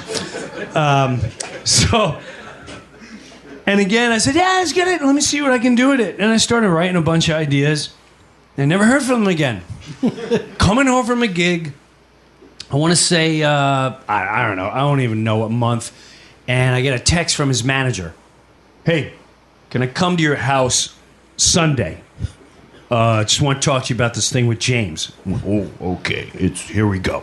So I get all my ideas, and I cleared the house out. The kids are like, why can't we get out of the house, find friends? Someone's coming over. Wife is gone. I got the whole house to myself. I set it up. I got candles, playing Metallica music.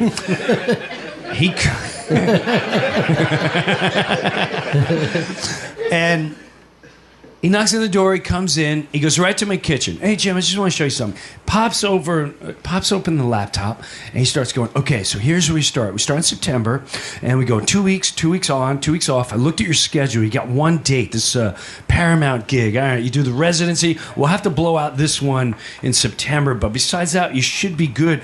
All we want to know is, are you into this? I went, well, the idea is, don't worry about it. Are you into doing this? Yeah. He goes, great. We announce it tomorrow. And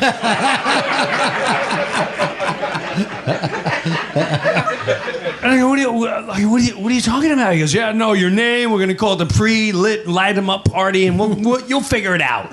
And so the next day, it's on Stern and some Rolling Stones. Yeah, I'm not Jim Brewer. My friends go, you're opening? I'm like, I don't know what I'm doing. I just know I'm touring with them. So I started writing all these bits down, like game shows, going in the audience. Well, our first show was Madison, Wisconsin. And Lars, the drummer, said, listen, we just want to make sure that by the time we're ready, we want you to be on stage to bring us up. I can't believe people know that impression. Yeah. That's really obscure. I was going for the 4 Metallica fans that may know the connection. And I said, all right. So we land in Madison. And I've seen them 1,000 times, Ronnie. They're never on time, ever. And it's usually Lars. Oh, I got to take a dump, or I got to stretch. Where's my banana? I want to go running. And they said 100%. 8:30. So I'm not going to go up there unless I know 8:30. 8:20, just after 8:20, I went up there about 8:23. Went up, hey, okay. And I've got them jumping up and down on one leg. This side against this side. I want you to twist and shout, blah, blah, blah. I don't know. I think this side is better than them. Okay. We're going to try it one more time. This side say banana, banana. This side say cupcake, cupcake. And the sign for me to get off, they're all from Boston. The whole crew is from Boston. He puts up a sign that says Yankees suck. I'm just being honest.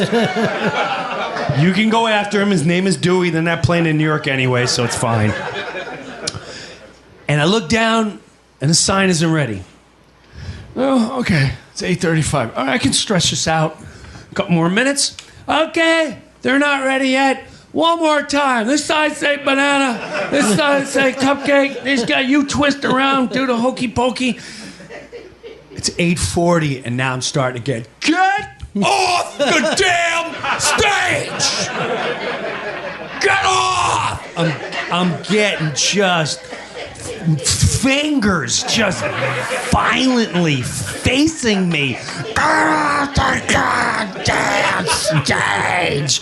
There's a video of me. At one point, I'm going, I'm not allowed to leave. They want me to stay here. I'm sorry. I'll go check again. I don't know. I had a DJ on the stage. Can we curse on here? Yeah. I have a DJ on the stage, and he goes, Brewer, come here. I can walk up to him, and it's 8:45, and he goes, we gotta get the fuck off the stage. I said, I'm trying. Play the Scorpions or something. Let's stall more time. I don't know what to do. Madison, Wisconsin, I am so sorry for that first show. And when the show ended, I remember going backstage, and one of their big managers, been there forever, this guy Peter Mensch. He comes to my doorway in the dressing room, and he goes, they fucked you, huh? I thought maybe because you're good friends with James and your families grew up together. I went, they fucked you hard. That was a good fucking. Went, by the way, God. No one picked up the Peter Mensch impression. Fucking nailed it. That was unbelievable impression. None of you got it.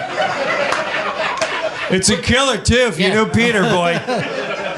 Killer. Well, nobody wants to see anybody before the band. They don't want to see other bands. But the same shit that happened to you with Metallica could happen at a James Taylor concert. It doesn't matter. It doesn't matter how nice the people are. They just are, fuck this. They pay. I have timed everything, you know? Yes. And I will say, I readjusted immediately. The second show, like, okay, I should not be out there more than 3 times. I go out, they see my face, I say, hey, we're going to have a great show.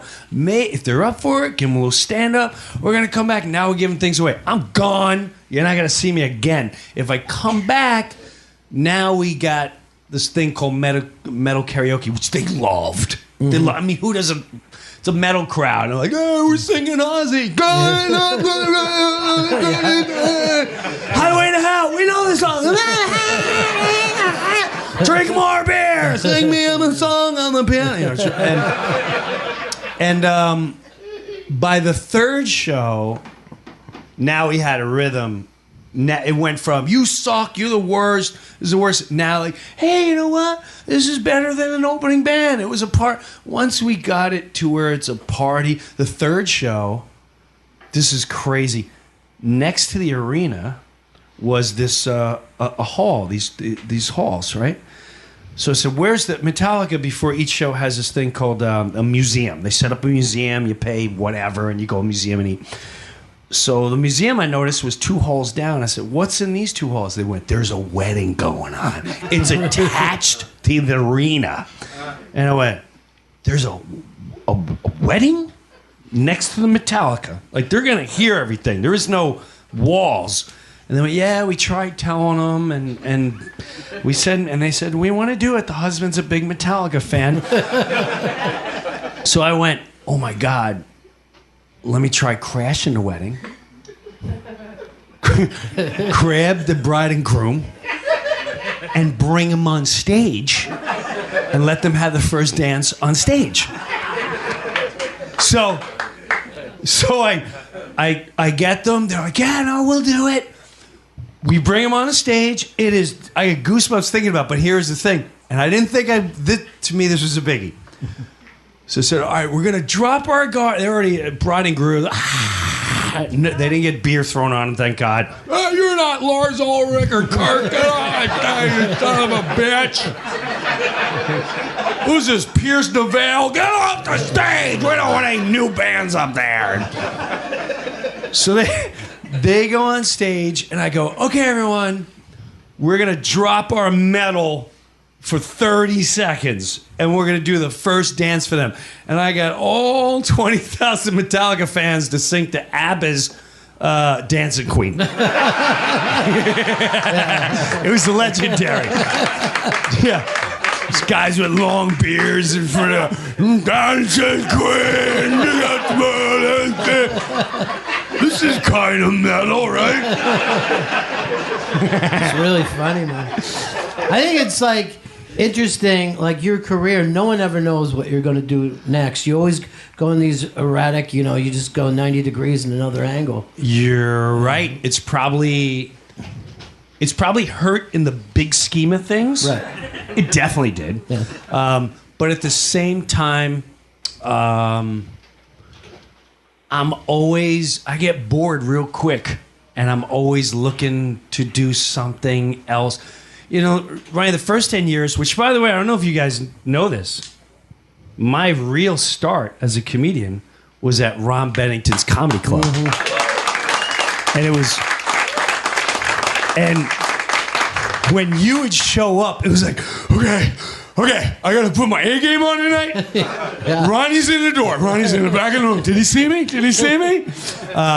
That was the coolest.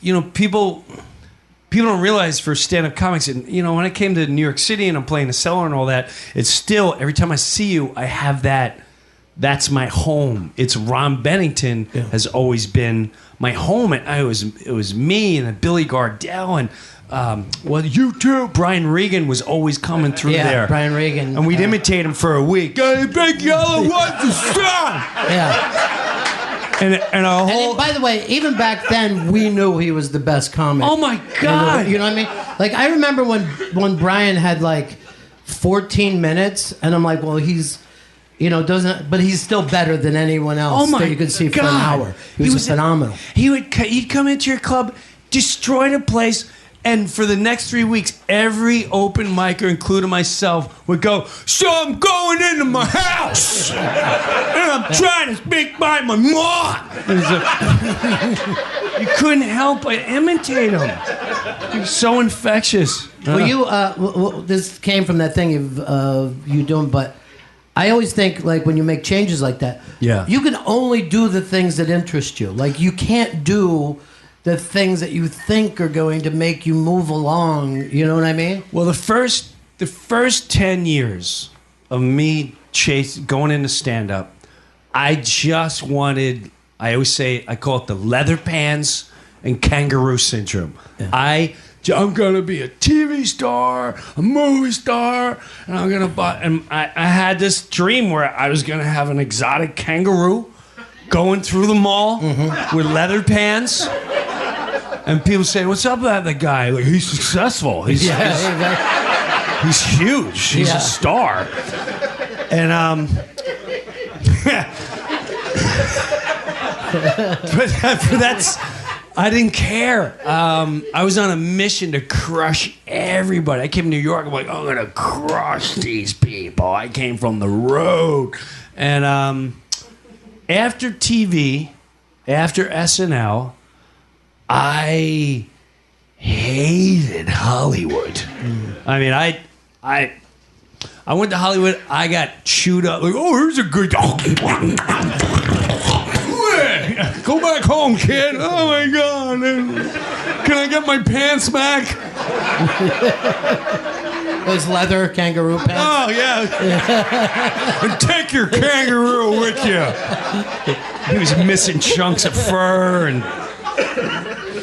And so from that, then SNL. And then after that, I grew up very blue-collar, very family, deep family roots, morals, not religious, just morals. Do the right thing. And we started a family, and then I didn't want to leave my kids. And then that's where I think I finished a big tour in around 2002, 2003. Just came off a Half Baked, and people just throwing marijuana on the stage. Yeah, no, Tommy Chong. Hey, thank you. I started a family, and I moved to Jersey, and that's when I went to Sirius XM, and I went there. I think they had 400,000 subscribers. Excuse me, and it was great. I got to go home every day, come in. I loved doing the radio, but then around 2008, I started getting itchy, and then that's when I said, let me get back to stand-up comedy. That's always what my passion was and what I love to do. And that is when I said, you know what? It's all about the passion now. I don't even care. If TV comes, great. If I've stopped chasing the sitcoms and this and that, I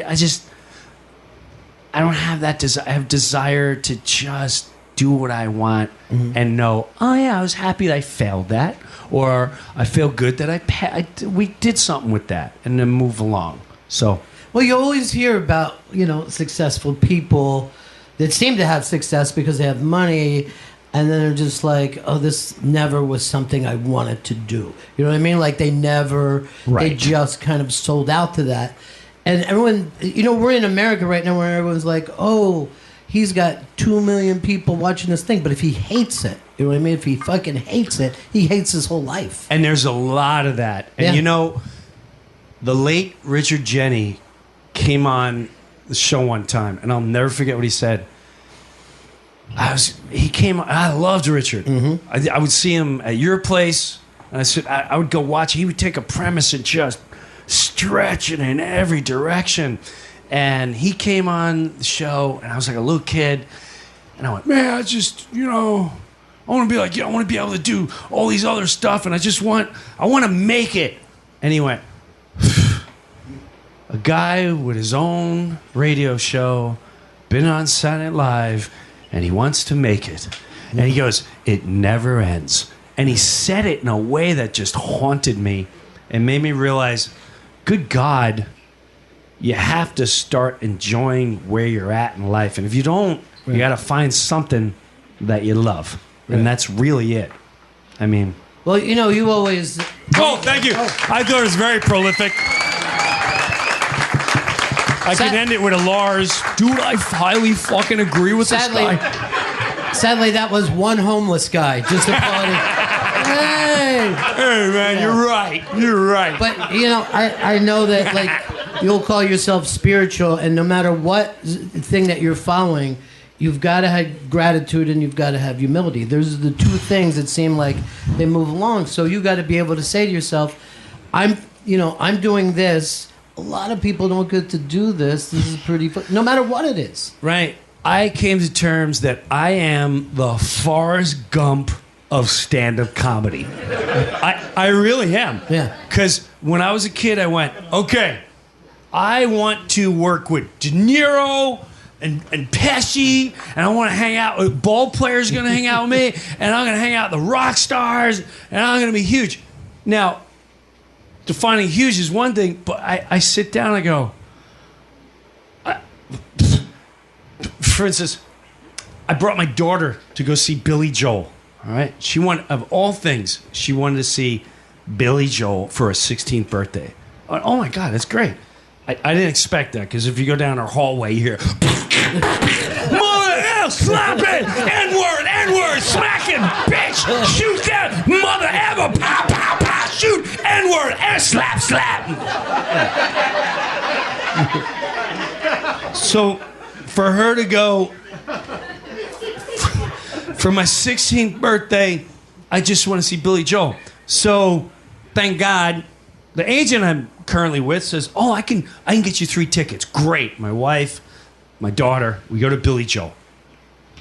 He goes, now we get there. You want to meet him? Oh, God. Yeah, sure. Yeah, sure. Let's meet him. We go meet him. Now, I've never met Billy Joel. Walk in the room. He's on a computer. Doesn't even look up. And the agent goes, hey, Jim Brewer, I want to introduce you to Jim Brewer. Doesn't even acknowledge the guy. Head still down. And that's when I go, don't worry about it.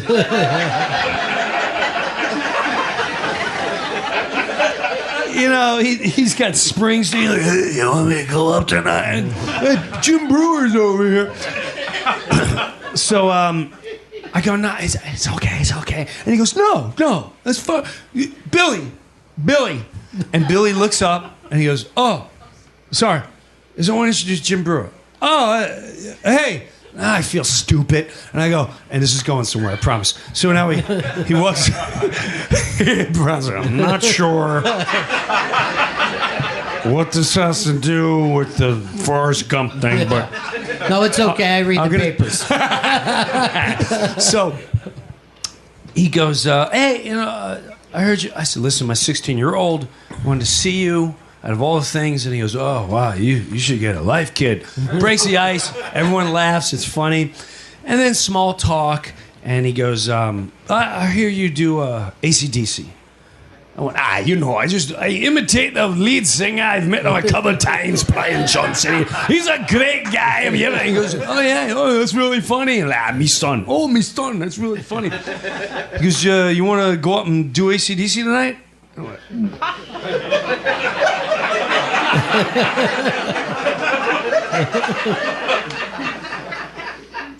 my ass puckered up, and I went, I don't think I'm gonna remember the words. I've sang it 10,000, and I just don't want to look like an ass. And he goes, we should have had you at sound check. Why don't you come another time? And we'll you come early and you do another time. Is that cool? Yeah. Okay. Have a great show. So now I go in another room, and his guitarist, who I kind of know, this guy Tyron Burns, comes in the room. He goes, Brewer, it's the 50th anniversary. You want to do AC/DC tonight or what? I went, Tommy, I'm not going to remember the words. He goes, there's monitors all over the place, bro. You think Billy can remember all them songs? Yeah. I went, no, but he was pretty adamant about a sound check. He goes, he doesn't, I'll go ask him. Does that make you feel better? I'm going, He leaves, he comes back, he's like, you're doing AC/DC tonight, there's monitors. Charlie, come over here, Billy's cool with it. You get him on this something. Before I knew it, I'm sitting on my seat, and I'm going, what the fuck am I doing? I don't sing. What if and I'm watching on the sing me a song. I can't enjoy one song. I'm looking at Shook Me All Night. She wants a fast machine. Can't come on and clean. Oh, this is gonna be bad. What if I crack? What if I can't read the monitors? The ears, they got earplugs. What if I can't? Oh my God! Everyone's gonna be videotaping. They're gonna be tweeting. It's the 50th anniversary. Am I going up at the Bono? Like who am I? So. It's song 10. And the guy comes over, Brewer, you're next. Okay. He starts walking me behind the stage. My wife, who cares about nothing. She goes to church. She goes, just pray and make sure you're doing this for the right reasons. What? You just confused me more. What right reasons? What does that mean? So now I'm behind the stage and I'm nervous. I've never been nervous in my life. Maybe SNL, maybe. And when I'm nervous, don't talk to me, don't touch me. And I'm watching him in the spotlight singing New York State of Mind. People crying, I'm in New York. And the stage manager's like, what do you think of the Mets this year? You know, they got Callaway. They re-signed Jay Bruce. I mean, you got the pitching. When's he gonna bring me up? I mean, Cespedes is healthy and they're looking good, you know? I mean, we might. He goes, are you nervous? Brew is nervous. Brew, are you nervous? I said, yeah, I'm going up. He goes, oh, please, Miley Cyrus. She was nervous. She was drinking. She said, I'm singing with a legend. This is a whole new level. You're not helping me. So you can watch this on YouTube. My hand to God, this is exactly how it went.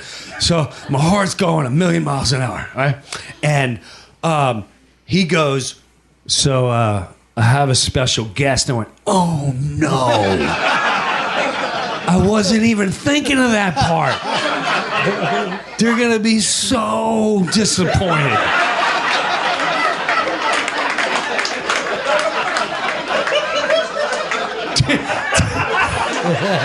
This is why I came to the show. People got their cameras. I told you, he's coming to the boss, Bono, maybe Elton John, they're friends again. And then he goes, he's not known as a singer. And you see the confusion of 20,000. Maybe it's Jimmy Fallon. Maybe it's Howard Stern. Oh my God, maybe it's Stern. Who knows? And then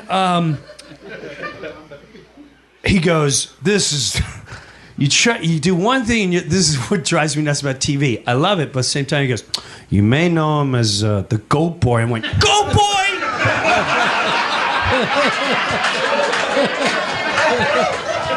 This is what it comes down to.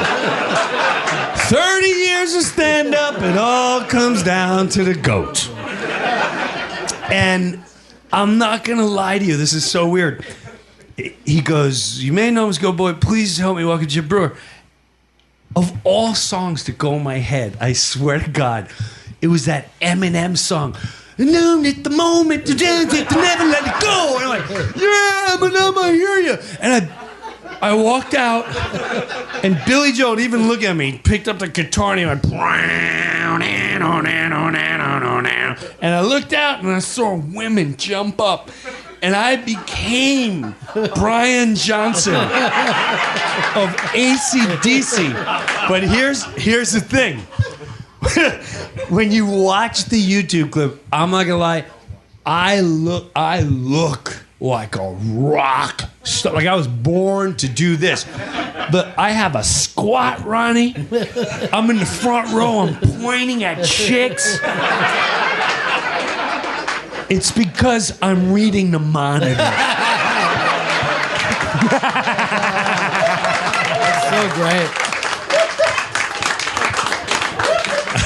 But when that was over, I'm like, okay, you did a classic thing with Pesci and De Niro. You didn't do movies and stuff with him. Yeah.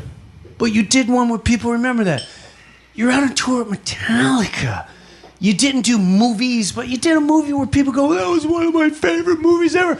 I sang an AC/DC song at a Billy Joel concert. Had no right to be there. On the Forrest Gump of one day, I sang with this boy named Billy. And for a Long Island guy, right? For a Long Island guy. A Long Island, just like me. South, East, Nassau County, Suffolk County. So funny, man. It's so great. I mean, that whole Billy Joel not doing an album since '93 and selling out the Garden once a month is insane. Brilliant. Yeah. Brilliant. And again, I think that goes down to he knows when to go, listen, we're done. I can't, how many more hits can I do? I can't compete with this world. And why go through the expectations of a guy like Billy Joel to come out with another song? Everyone's going to have their arm, well, it's no Piano Man. Right. Or why go through that when you already got a catalog? How long has he been selling out the Garden? Yeah, it's been like, what is it, like 50 or 100 shows? 100 shows. It's insane. 100 shows. There's no need to do it. He can go home like a gentleman. Yeah. Eat some pasta, have a, I don't know, is he allowed to have wine anymore? Whether he's allowed to or not. I think he says only when he drives. That's Billy's. Takes the edge off a little bit. But yeah, that's an amazing thing, you know. The journey is amazing, Yeah. and I really enjoy my journey now. And now, it's another whole journey. It's I don't know what's going to come out of touring with Metallica. I don't know. I have plans going. I started this Patreon page where years and years I would always have, hey, I want to create this show and I want to create this show, and I always get, well, we're not really. No one's really buying, or no one's in a business of a brewer. Like, all right, I get it. Or now, wow, maybe I can. That's my goal, is to develop, to put my shows on my page eventually, and that's exciting to me. And hopefully, who knows with the Metallica thing? I don't know. And you've been doing stuff with your wife, and they never would have said, "Oh, great, a show with you and your wife." You know what I mean? You could bring her on the show and Yes. talk to her. I mean, that's pretty amazing. It's beyond amazing. And if I get to do another, big tour, I have a whole different. It's not about the tour. It's about what I'm doing off the tour. I want to get a camper. I want to go to lakes. We're playing Jerry Vale and Dean Martin on the lake. We're making sauce. Oh, the spaghetti's almost ready. Fly me to the moon. When's the show? Next. Okay, 3 more days. This is great. But that is the way the world has changed now, where you can put stuff out on your own. You know? Yes, and I don't care if I have 100 followers, 500 followers. They're so loyal, and the fact that they want to hear it just inspires me to want to keep. I don't know when you discovered who you really are. Yeah. I feel like it took me, 20-something years what my true voice was. You know, Sure. It's the first 10, I always went like, hey, look at me, I can be funny. Or now, like, you know what? I'm a family guy. I'll find the funny.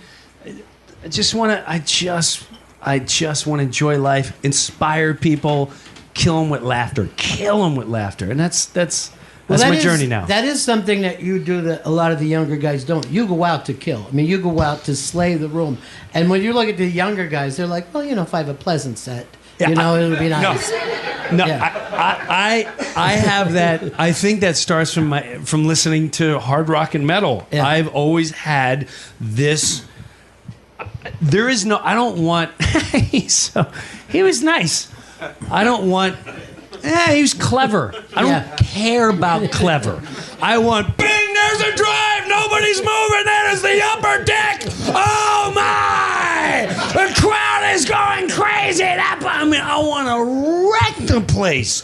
And there's nothing better than that highlight reel. Just pow! Upper deck. Pow! Over the right field wall. I'm addicted to that. That is my style. I'm not happy until people go, I can't see you again for 3 years. My head hurts. My stomach, my head. I can't. It's like going to see Metallica. I'm done. And that, I get off on that. I get off on that. And if I can't do that, I'm going to hang it up. Well, you even before you got to this point, you were doing like the documentary on your dad and stuff. No one saw that coming. No one thought that was a place that Jim Brewer was going to go. And that was part of the change, Ronnie, where I said, I'm tired. Here's what happened. This town I live in, we were doing men's night out. I'm in the middle of nowhere, Jersey. I mean, nowhere. Yeah, Chester, New Jersey, right? And I think one of the guys is here. We'd have, Tom is here. We'd have men's night out. So as fathers, we get together, like, oh, my wife, you painted, men's stuff. Oh, yeah, everybody. What do they want? I mean, how much more do they want? We got a big house. We got a Mercedes. What do they want? I'll have an IPA. The buzz is quicker. Bring it. And we would... And one of those nights, this woman was next to me, and she goes, "You're the famous guy in town." I'm not famous. She goes, "No, but you're the guy on TV and stuff." Yes, I used to be on TV. And she went, "You're really blue though. Like I could never bring anyone to see you because you're dirty. You're like the drug guy." And I got violently raging mad. I wanted to.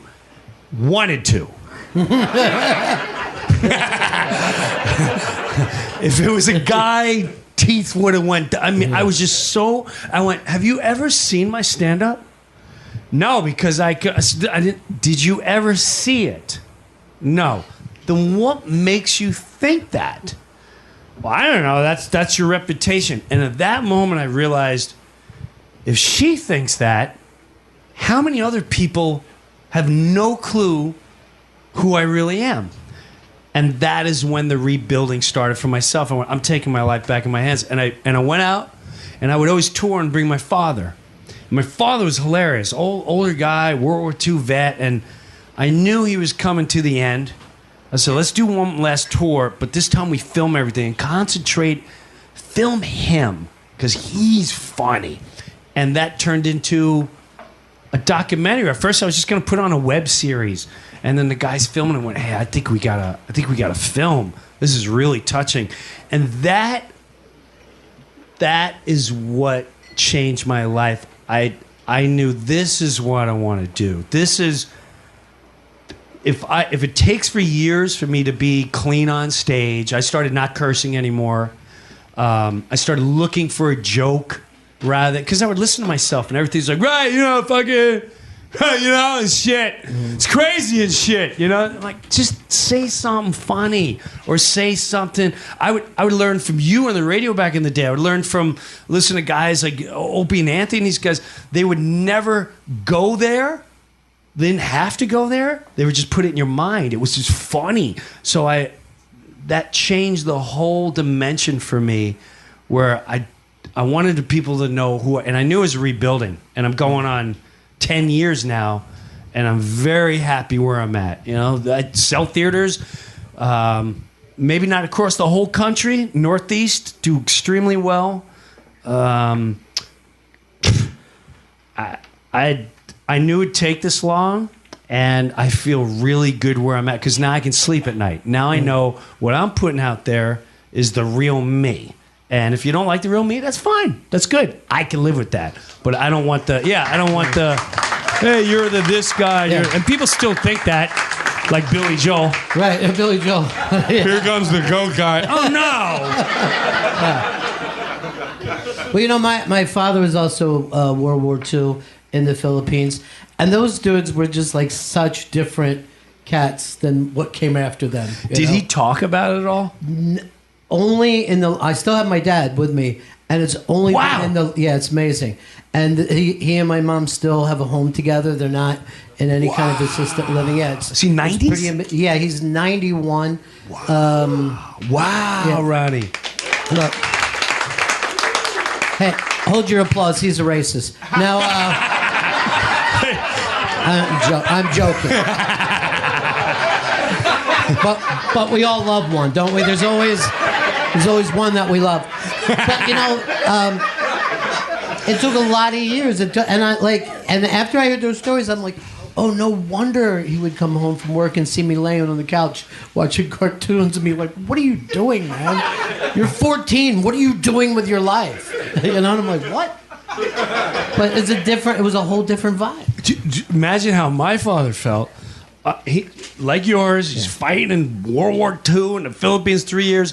I come home with a dangling cross earring, with denim jacket, painted Judas Priest on the back, and I'm showing him the lead singer of AC/DC with an S&M outfit. Yeah, right. And I'm going, Dad, this is metal, and this is my life right here. He's going, Jesus Christ. And he's like, let me hear it. And I said, Jesus Christ. You don't get it, Dad. You don't. You don't get it.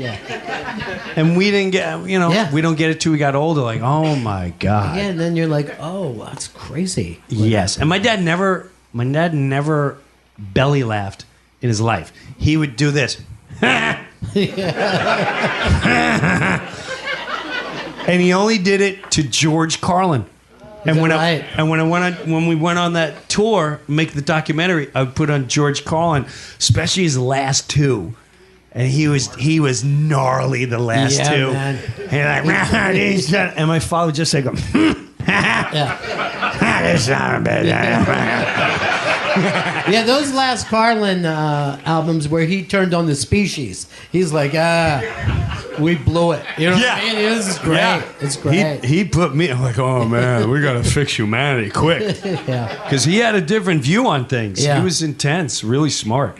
But you now, you and your wife have been sharing stuff, and this is deep into the pool stuff that you guys have gone through. And she's in her third round of cancer. This one's the most fatal.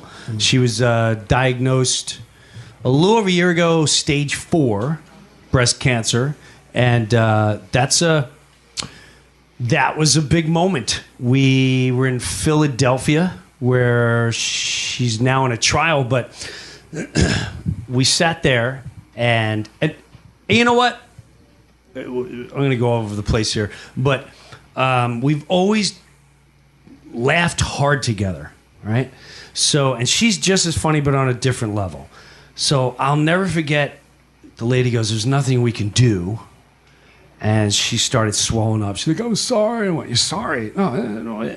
And the lady goes, we can help with drugs. Maybe you make it a year to help the pain. And I just went, excuse me, is there any drugs I can have for the pain? And we both laughed our asses off. And that woman looked at me like, you evil bastard. Your wife is dying, and it's all about you. And I look high already. Yeah. And she got on a trial, and right now she's doing well. We take a month at a time. We don't get too hopped up, but more than half the tumors have disappeared, and the other half are still shrinking. So far, we don't get excited. It put a new spin on life when the Reaper's just hanging out in your front porch going, how you doing? How you feeling today? Yeah. Hope you enjoy it. Could be any second. And it makes me enjoy life more. And I'll tell you what, she's helped my career and my life and my envy and my anger towards so many things in the industry in a way that is unimaginable. And I truly, if I didn't have her, I'd be a lost soul with those leather pants, no one in my house, no kids. I'd be a mess. I'd be the lonely one. And I remember I never understood social media, and in dark times, sometimes something cool happens. And she's always like, why don't you start living for what you enjoy, right? You should become something with the Mets. I'm like, what do you want me to quit and become what do you want me to do with the Mets? She's like, you got to do something that you love them so much, do something. Her second round of cancer, she's getting chemo, and it's the worst. She would come home and, the hair's out, and she's tired, she's a mess. And even there, I would make her laugh, and we would laugh, because we'd sit in the chemo room, and I go, does this mean I have to order out dinner again? And she's like, you gotta film this. Like, no. And I'd say things like, if I knew this was in your gene pool, I would have never invested in this time.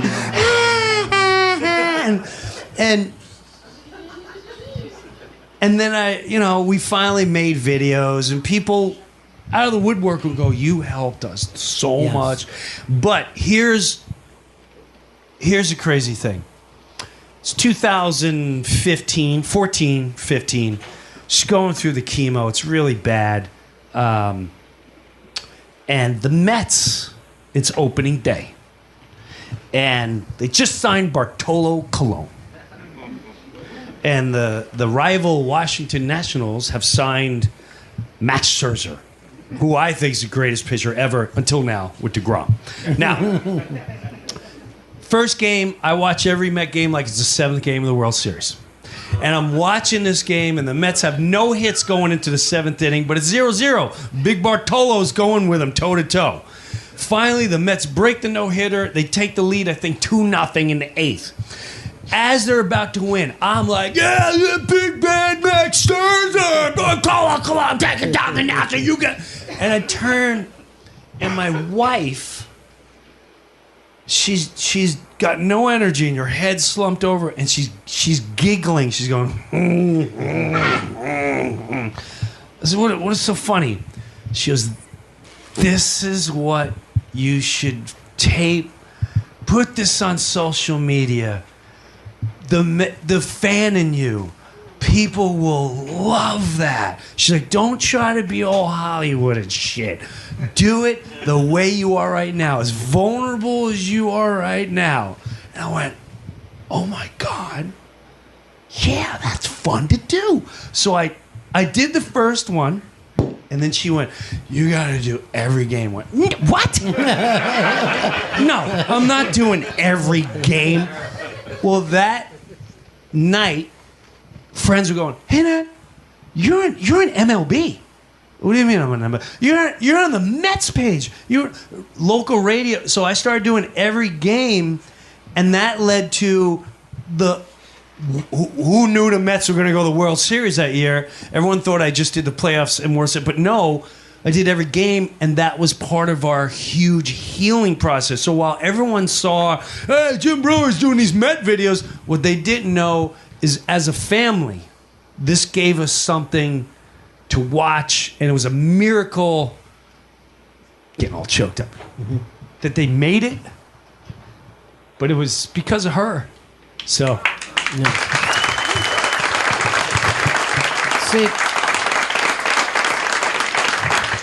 I always think that that's one of the interesting things with your personality when it comes to spirituality, because you're willing to believe in coincidence. You take coincidence and say there's meaning. 100%. Science could sit down, or a lot of the other, like, hey, these things are, mathematically can happen, but you're willing to say, wait, this. I don't buy coincidence. There's so many that's happened in my life. It's insane, and I'll give you one. I'll go there. I'll tell you one. Do we have time or no? Sure. Okay. In Florida, I'm about to make the move to New York, and this is just one of. Trust me when I say the list goes on and on. I don't know what it is. I don't know what it is. A good friend of mine next door. She really encouraged me to stand up, to go to your club and start. And finally I did, but we were supposed to hang out one day. And long story short, she gets killed in a car crash, right? Now, her brother, I felt terrible for. He's younger. Kid was mangled. So I would, why don't you stay at my house? And I know your house is right next door, but stay at my house for a while. And we'll try to. And then I made my move to New York to try to get my leather pants kangaroo and make it. And during that journey, more crazy stuff happened. Now, I start writing a book later. As a matter of fact, the night my first television show, I'm up here 6 months.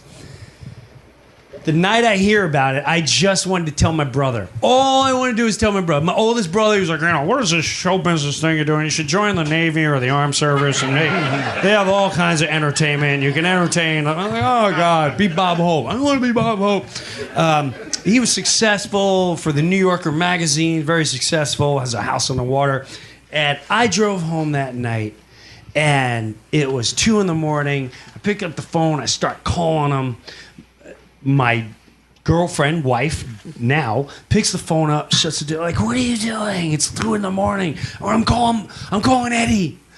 I got TV. I came up here. I said, I got TV. It's a show called The Uptown Guy. I got it. And she goes, don't call him now. He's mad. He's got 3 kids. Call him in the morning. I went, no, it's my brother. I'm calling him right now. She said, call him in the morning. So we go back and forth, blah, blah, blah. I go to bed. Just after 5 a.m, and I was working construction time. Just after 5 a.m, her phone is ringing. It's my niece. Jimmy, if you're there, pick up. I pick up. Brother died that night, right around the time I wanted to call him. right? Now, not that that's anything. I can't control that. I don't say, whoa, if I called him, whatever. Who knows? It was just bizarre. Then I had a dream that he said, it was only 10 seconds. He's like, hey, he said, he had khakis on. He goes, listen, check it. What'd I say? What'd I say? Khakis?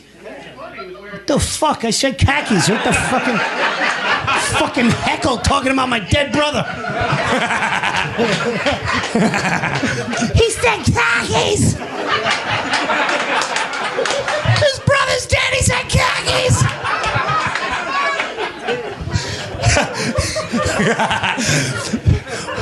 Whatever he was wearing.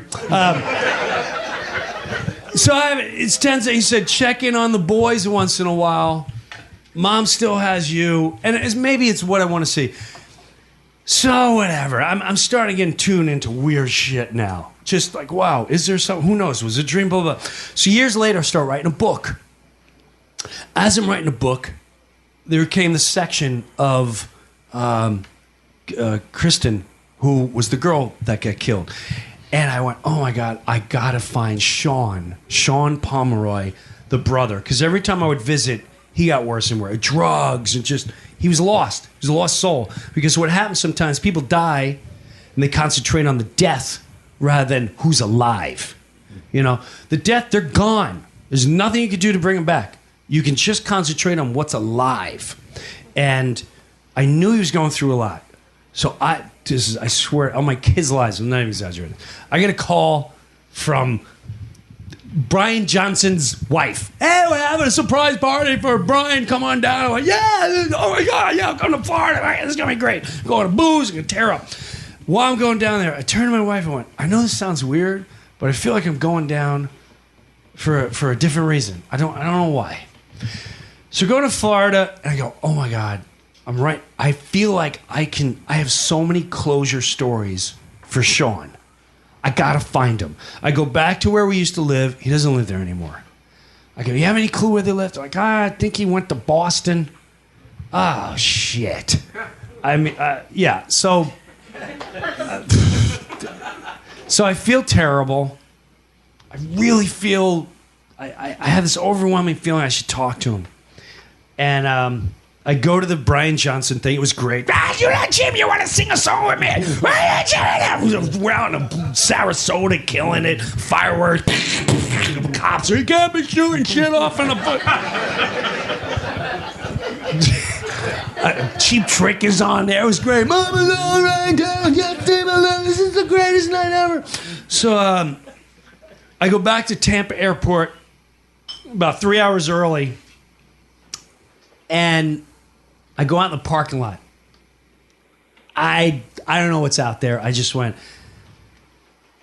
if I can just talk to if you could bring Sean to me. I know that sounds crazy. I know you want him to hear what I have to say. I don't know how it's going to happen. If you can, whatever's out there, you can figure that out. Ronnie, I hope my kids die if I'm lying.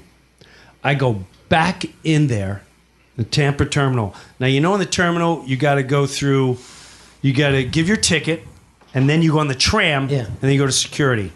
I give my ticket. I'm going on the tram, and I hear, Jim, Brewer. And I thought it was a fan. I went, yeah, okay, yeah, all right, go boy. Yeah, I know, I got it. And he goes, no, it's Sean. Okay, what's up, Sean? He goes, Sean Pomeroy. Christian, I turn around. I almost shit myself. The hair in the back of my neck stands up. And I go, what the and the guy's like, you can't talk on this side of the line. If you want to talk to him, come back on this side of the line. All right, I'm sorry. So I come out. And I go, what the, what do you... He goes, I was coming on the tram and I saw you walking on. I said, where are you? He goes, I was just visiting from Boston, got off a plane. I went, oh, I'm not even, I started laughing.